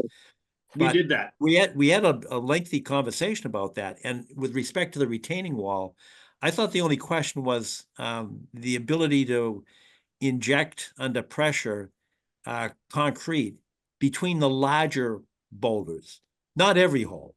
I think that'd be a get that. huge mistake, personally. Oh, okay. That's what because we had talked to Deb Keller, who's here tonight, and I thought that's what we were going towards. We were going to get a plan tonight to see if you could take care of at least the large holes, because we did see some evidence of sedimentation coming through the holes. Granted, some of it's coming from the top down, but I know I saw it. I think some of the other commissioners saw some evidence of sedimentation coming through the wall. So we thought the most practical way of doing that was to inject concrete or some kind of cement in between, not every hole, but at least the larger one. So I was expecting that to come forward as a plan. But again, injecting, cement concrete as a, kind of a slurry hole for a rubble wall is just going to be a maintenance nightmare. From a standpoint of that concrete's just going to break apart and add to, ultimately, it's going to erode away. It's going to break apart. Why would it erode away? I mean, the original plan that was approved was essentially a concrete wall. I know it may have been, it could have been gravity block, but but it's essentially a concrete wall. So yeah, I mean, but you're assuming that the concrete's going to adhere to the rock and make a seamless form. That's not going to happen. What will happen is that the water will get behind it and it'll just fall apart. But our biggest concern, Jim, was not that the size of the boulders are huge, and they're not going to wash away in a rainstorm. We get that. Our concern is that this is holding back a leaching field, and we don't want the leachate to be seeping through those holes. That's already taken care of with the geotextile fabric that was, as built and installed. Maybe it wasn't inspected, but we saw the photographs. I think in either case, leachate is being held back by filter fabric.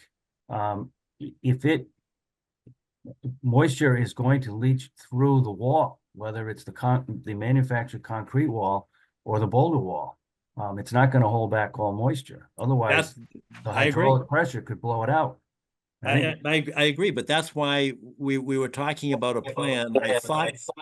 I thought there was a consensus that John, I didn't have a consensus in my mind. What I asked Jim to do was to take an independent look at this and redesign it as he would if he were designing this project. And that's what Jim has done. And what we thought we'd do tonight is present his preliminary thoughts so that we could move forward to finalize a plan that was consistent with what the commission wants to see.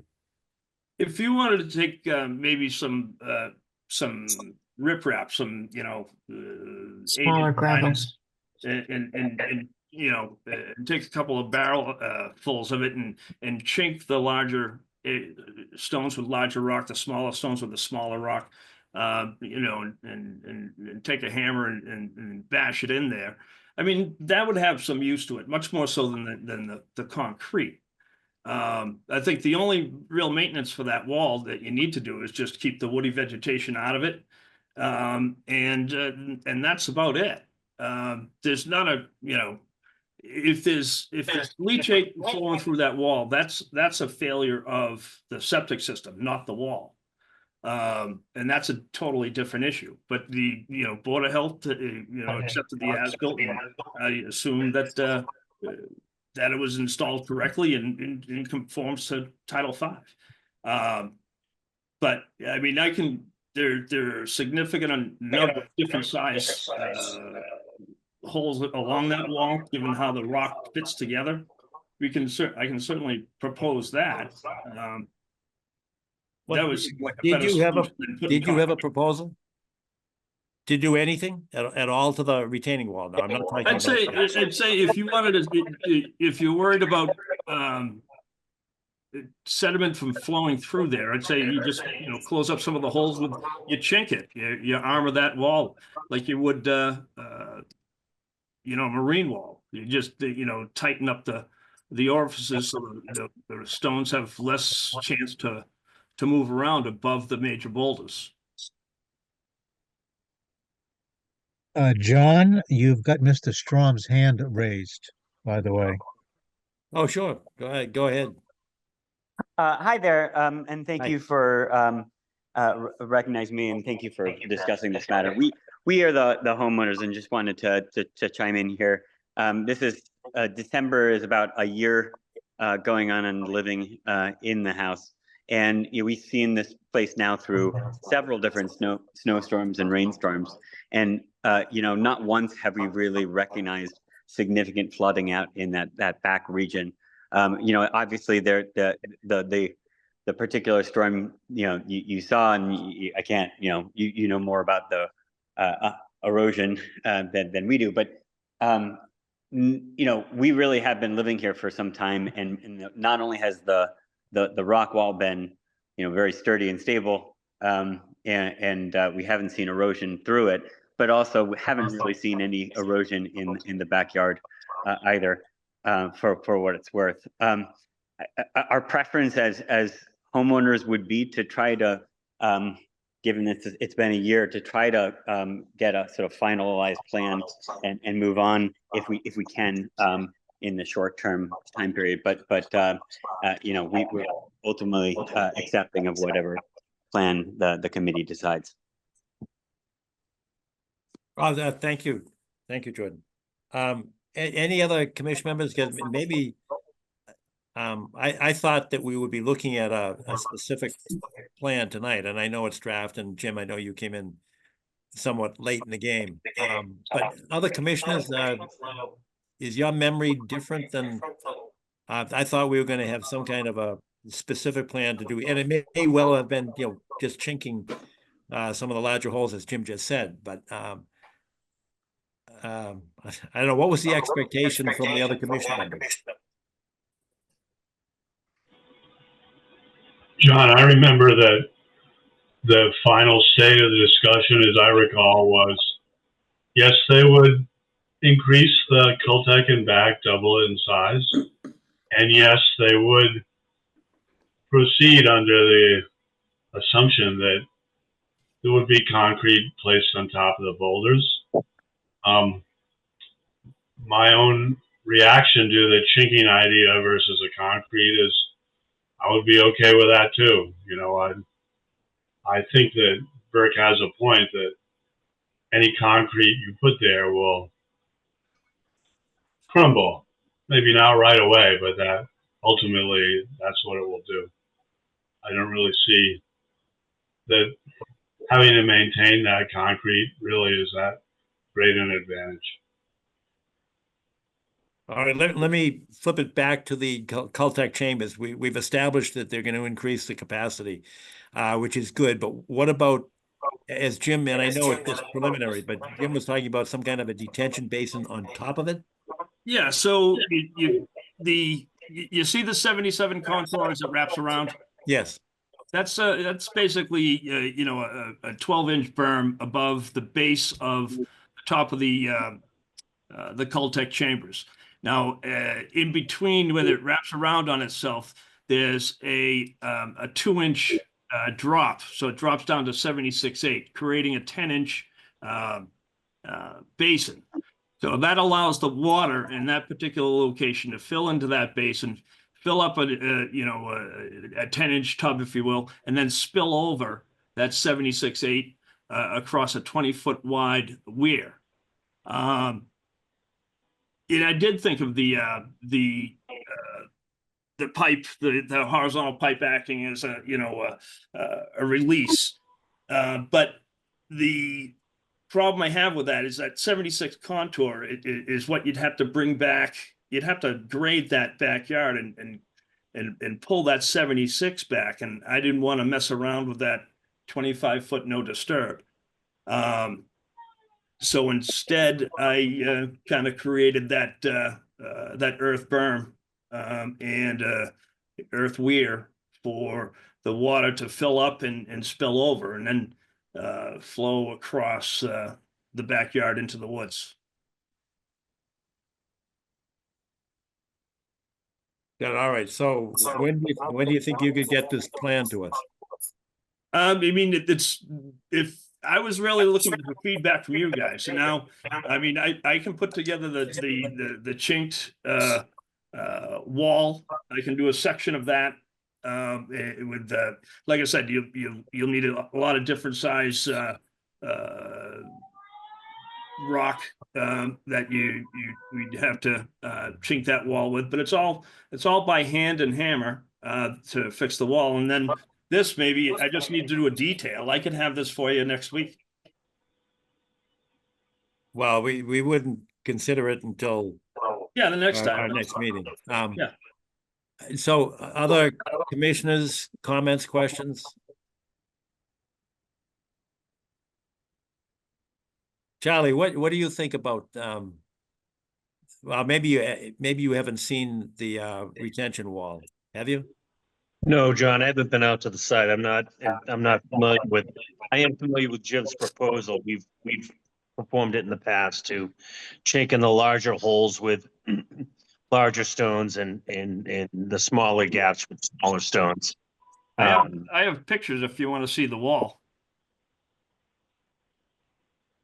Did you guys see that? Sure, sure. If you want to pull them up, Jim. I don't. Yeah, we see. Then I'll stop share. If I can figure out how.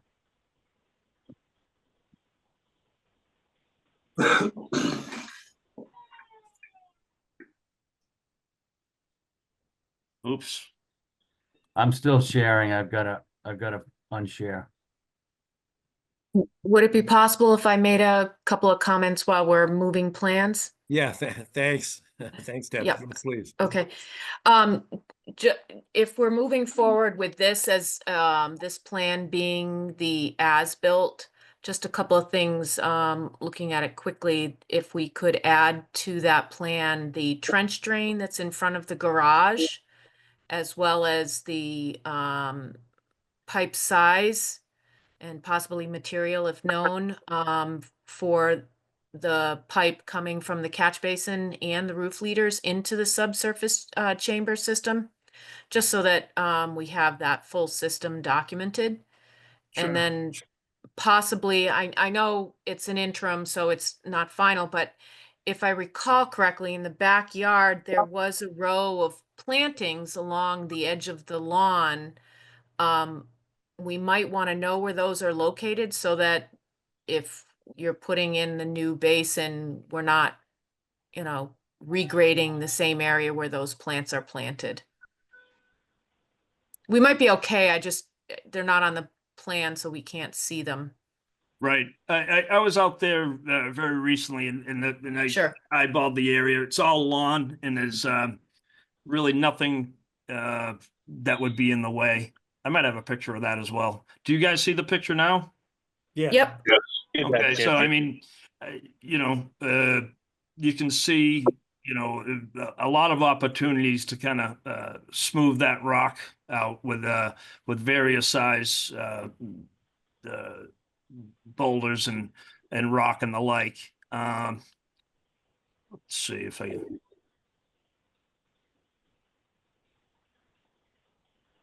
Yeah, I mean, we've been out there a lot. I know Charlie has not, but the rest of us have been out there pretty frequently.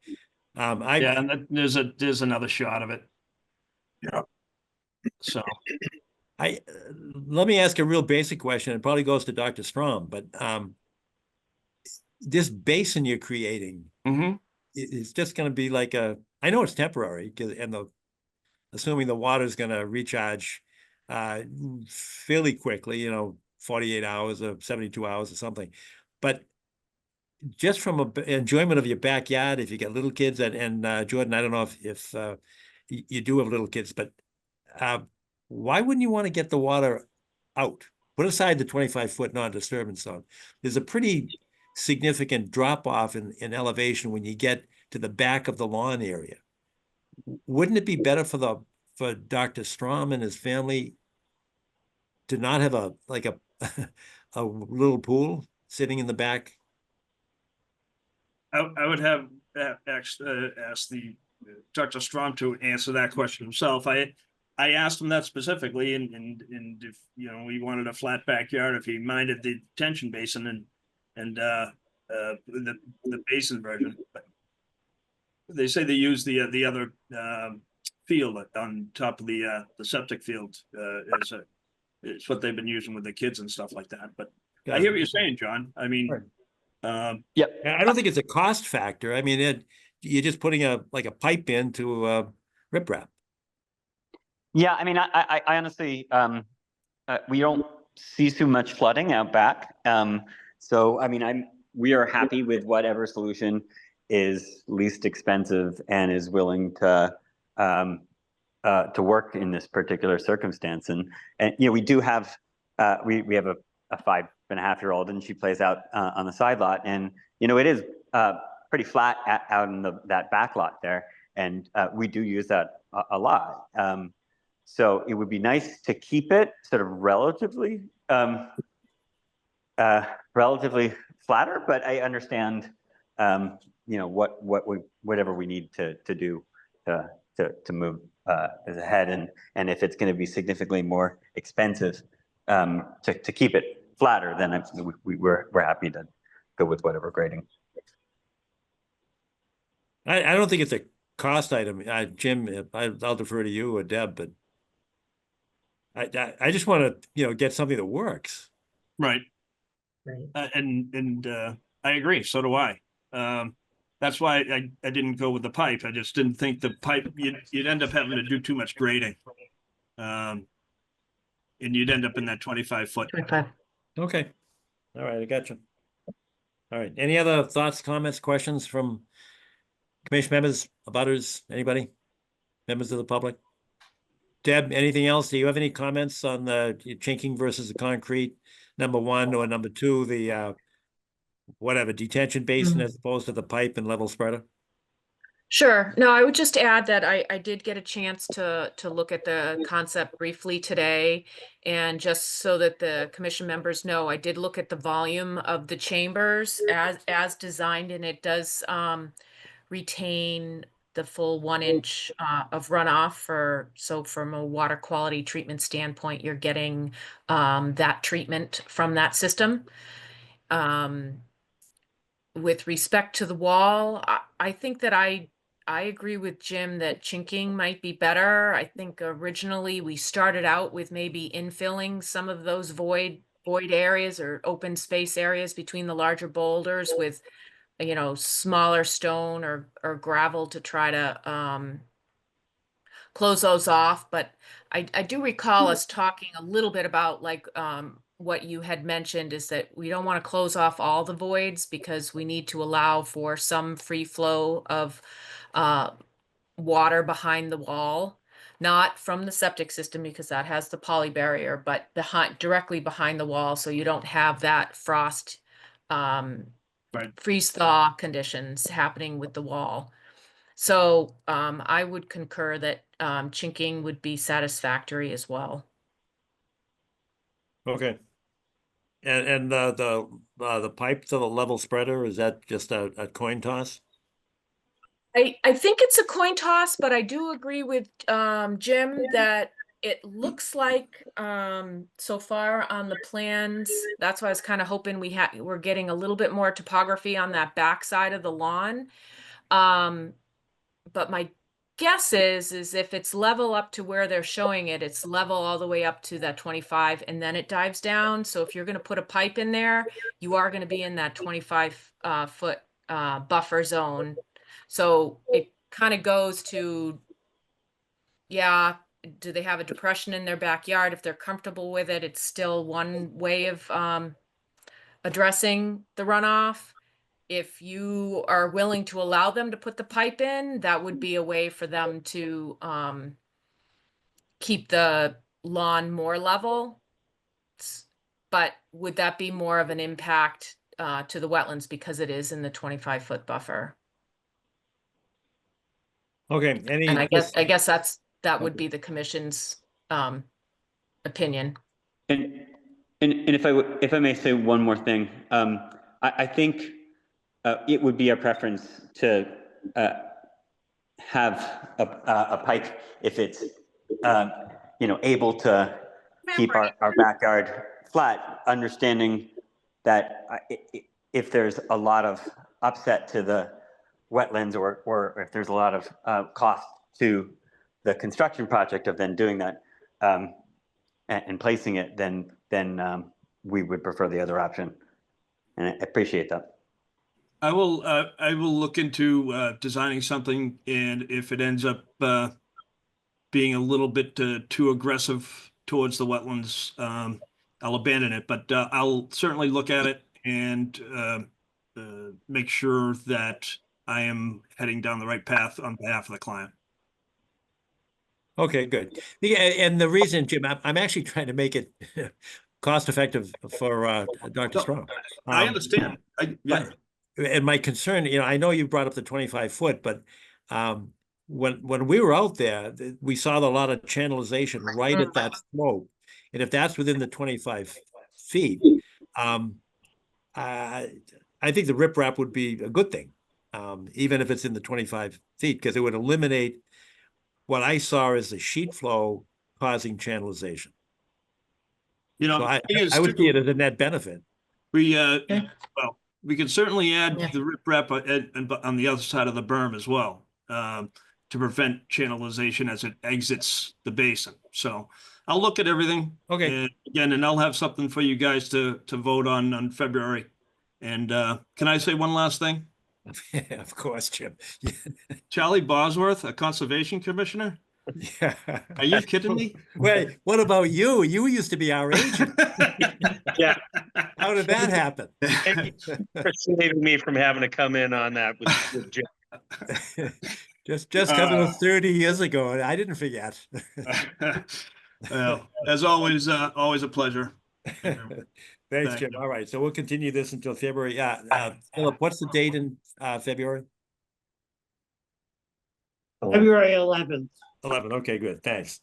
All right, thanks all. Thanks for your patience with this. And I know guys. it's going down. Thank you. Take care. Thanks. Next one. Do you have the next one too? 11 Wentworth Farm? Who's got that? Jeff? Oh, Who's that's got- me. Yeah, that's me, John. Oh, good. Thanks, Jeff. You're on. Oh, I'm on. Okay. We'll try to keep it brief, but this is based on 11 Wentworth Farm was based on a minor change we made to the plan just about a little over a year ago, I believe, and it was a driveway change. And this stemmed from the builder having the house a little too low than initially designed at, and so we had a low point that was going to be in front of the garage. We redesigned that area to make a swale sort of in the middle, drain it from the street and from the garage to keep that water from going in the garage. We also provided a small French drain to the side of the driveway that was to catch that water and drain it out back via a 4-inch PVC pipe to the rear of the lot. There was a swale that takes it down, takes the water down to the back into the existing stormwater system. So there was no change to quantity or quality or anything like that. It was just an idea of how we're going to get this water out of this gentleman's driveway. So we did, again, put that sketch plan in. You folks approved that. There was one commissioner who's, I don't think is on here tonight, Hans, wanted to take a look at that. He was okay with the construction, or at least the design, I'm sorry, that we laid out. That was put in. Again, the homeowner made a slight change. Apparently his landscaper didn't want the French drain to be flush with the driveway, so he raised it up slightly. He put up a little row of cobbles about, 8 inches high or so, and the French drain was located under that, more on the lawn. There was some opening in the cobbles such that the water in this low point will get down into that French drain, but at a much slower pace now. I did meet Steve out there on the site to take a look. I think, Steve, you kind of concurred it'll work, but it's not going to work great. It's going to be increased maintenance on the homeowner. That said, it's not going to change anything overall in the design of the system. It will still function as designed. It will get the water out of that driveway. It's just going to be more of a maintenance issue for the homeowner. If it was to quote unquote fail, he'd have ponding water in the middle of his driveway. But again, it doesn't change the quantity or the quality of the water that will be exiting this site and ultimately ending up, as always designed, in the rear of the where the subdivision stormwater collection system is. So that said, everything was put in as planned, except for that one little French drain area, and we're here tonight looking for a certificate of compliance. All right, and I've got in my hand, this is the certify that the work has been satisfactorily completed in substantial compliance.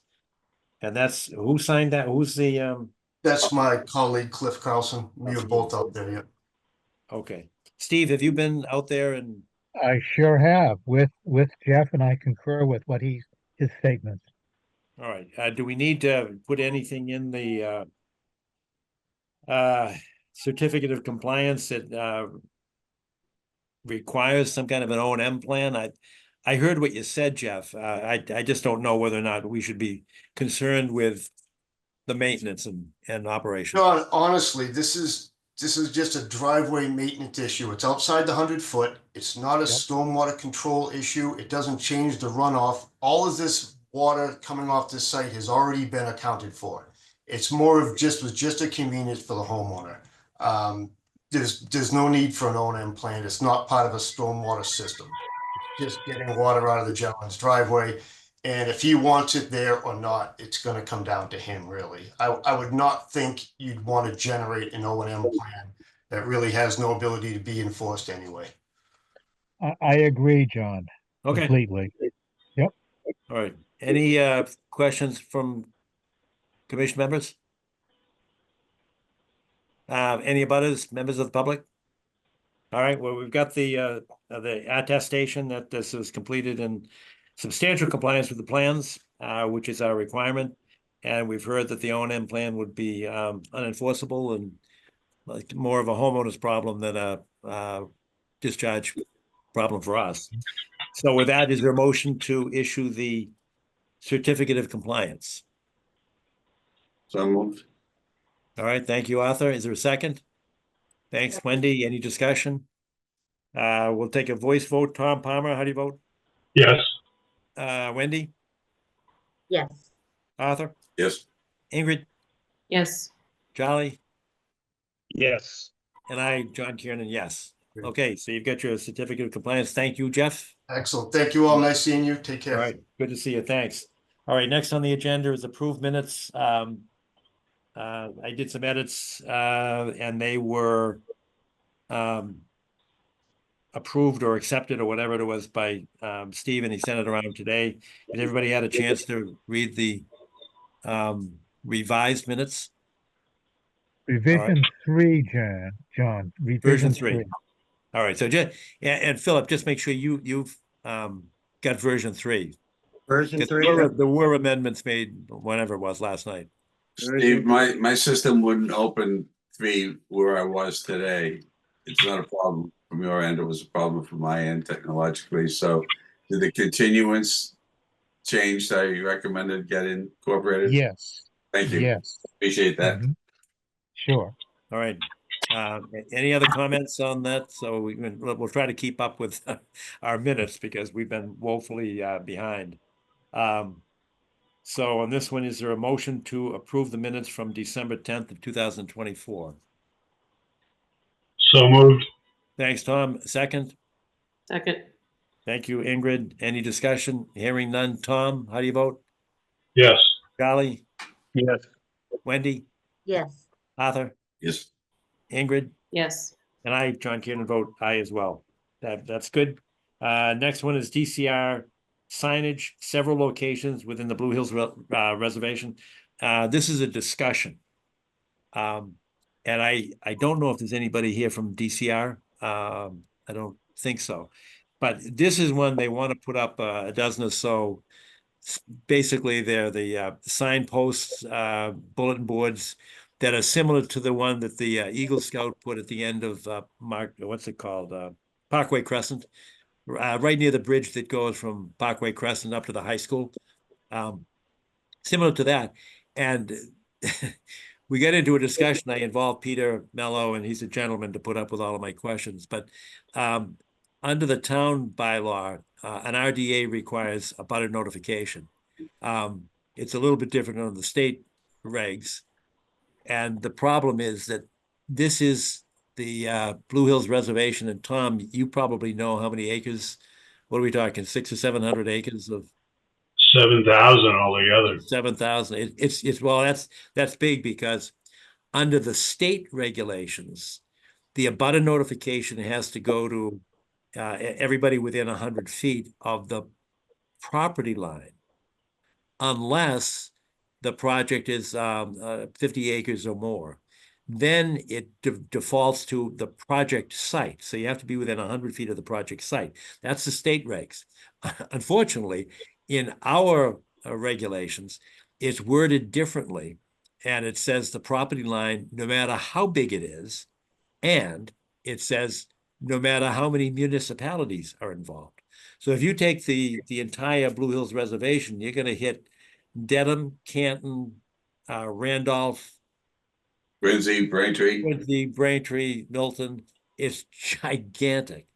So what Peter suggested is that we utilize Section 9 of our bylaws that says that when, if there's a public good to be achieved by this, and there are, inhibiting costs to have strict adherence, we use that as a mechanism to not waive, but look for mitigating a way to mitigate the impact on. We'd be talking about hundreds and hundreds of homeowners in 6 or 7 different towns.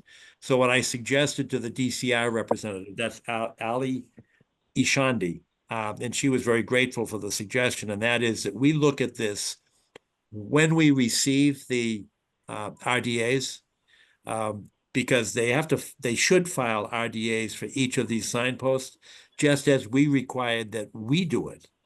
And so Arthur's signposts that I give you full credit for, Arthur, that, getting these signposts out and about, we had to file an RDA to ourselves. which we approved. And I said to DCR, look, it's a good project, you know, it's public education, part of public education. So you'll get support from us, but we can't just waive it arbitrarily. So what I asked DCR to do, and they've agreed to do, was to do a public notification in the, I guess, the Quincy Patriot Ledger or Milton Times or whatever, which is just a different mechanism. And it gets us around this bylaw that we have, or it's a regulation that actually requires that we go notwithstanding the municipality and notwithstanding the project site. So I thought that would be a good option. I just wanted to, we don't have to vote on this, but we will have to vote on it when it comes up before us in February, because she is going to file RDAs for each of the locations for the signposts. All right, so this is just really informational.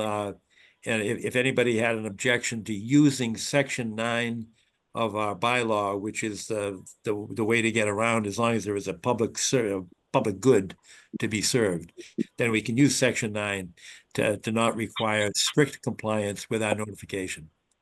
So if anybody has an issue with that, say so now or forever hold your peace, because we'll have to address it in February when they actually submit the RDA. I think Okay, this is an thoughts, excellent comments? opportunity, John. I will say that over the years, a number of people have asked why they can't understand where DCR properties are located in the town of Milton. And that includes the properties down along Granite Avenue, as well as properties in the vicinity of the Blue Hills. All right, good. So if everybody's okay, we don't need a vote, but it's just something that will come up on February 11th. And at that time, we will have to take a vote that we can utilize Section 9 to limit or mitigate the requirement for notification and accept the public notification in the newspaper. All right. New business, Steve, anyone? New business? Yes, I just wanted to report that I was out with Mr. Pasquantonio over on the Excess Road, and the work to begin site development for that 40B at 728 Randolph Ave Yes. will be beginning in the next couple of months. Two things about that's interesting. There's a requirement for some erosion controls along the north side of the Excess Road, which is, heading toward Boston. And then on the south side, Fish and Wildlife. Steve, you may have a microphone problem. You're fading in and out. Oh, I'm very sorry. Yeah, now Okay, you're clear. We'll try this again. I'll direct my voice toward the machine. On the south side of the access road, there's a fence required for snakes by Fish and Wildlife. Just so you know, he didn't want to put that in the snow because it might be superseded by snow by others who are paving, not paving, but snow plowing. So he's going to wait until after the snow to put the snake fence in. It's a special fence. There's only 3 in the state of this type right now. So we'll be sure to look at it when it gets put in. That's all I have for the moment. A snake fence. Yes, anti-snake. That's because of the rattlers in the Blue Hills and the rocks in that area. Is that? Are there rattlers in the Blue Yeah, Hills? yes. Yeah. I was just thinking about it because we had a snake study that was required when the town was the applicant for the wind turbine. Yes, And, and they did. I met the snake man up there many times. Yeah. I knew they were there, but I've never heard of a snake fence. Yep, snake. Neither had I, frankly. So isn't that cool? I guess. Is that to I'll protect let the residents of so the Yes. snakes don't cross the road? It's also No, human beings aren't state listed. Human beings aren't in danger of extinction. That's right. It's to protect the snakes from us, Good to actually. know. Oh, geez. Okay. How tall is that fence? 22 inches above ground. Well, it's Evidently, that's interesting enough. because just beyond it is the new animal shelter. Yeah, that's right. I hope Wow. somebody's informing them. Yes, I think somebody has to. Good Snakes point. like to come out on pavement. They like Absolutely. roads. It's warm. They warm their bellies. That's right. That's right. If you Charlie, want you're saying? to see, if you want to see one of these endangered snakes, a good way to do it is to mid-August walk up and down Chickatawga Road. You can often find one that was squashed. Yeah, sadly. Yeah, that's all I have. All right, Can anybody I else? have one thing? Yes, Arthur. Um, DPW Director Marina Fernandez told me in relation to some work on the climate committee that the town has just hired a new environmental coordinator. That person will begin on February 1st. And I gave Marina the date of our February meeting in case she and the new environmental coordinator want to be introduced to the Conservation Commission. We've That'd done be that great. in the past. That'd be great. Arthur, what's her name? I do not have her name or background information. Oh, good. All right. 'Cause we should be aware that one of the job responsibilities, as I understand, I could be wrong, but I think that looking for state grants or federal grants is one of the responsibilities for that position as environmental coordinator. And that's something I think we should be aware of and sensitive to and take advantage of. If there are grant applications that are available to us, just like when we were at, what's the name of the housing down by the river, at the end of Elliott Street? What's it called? Equity House. Equity House, right? That's MRE. And we're talking about getting a grant to rehab that back parking lot and the discharge pipe coming from somewhere. And I think that the engineer on the case was going to take a look at state grants because somebody came up with a grant proposal. I forget who it was. Wendy, was it you that suggested a grant application? Yeah, I believe it was. I think that site would be a great opportunity for a 319 grant from Yeah. DEP. Well, we should discuss that Exactly. opportunity and another footnote to the position description for the environmental coordinator is that it cites explicitly a direct relationship with the Conservation Commission. Yeah, good idea. Good. Okay, any other new business? I think we're good. We don't have any site visits, right? Scheduled? No. We're good until February 11th. Right. Perfect. All right, good news. Thanks all. I know it was a long discussion tonight, but I think it was an important one. So thank you all for participation.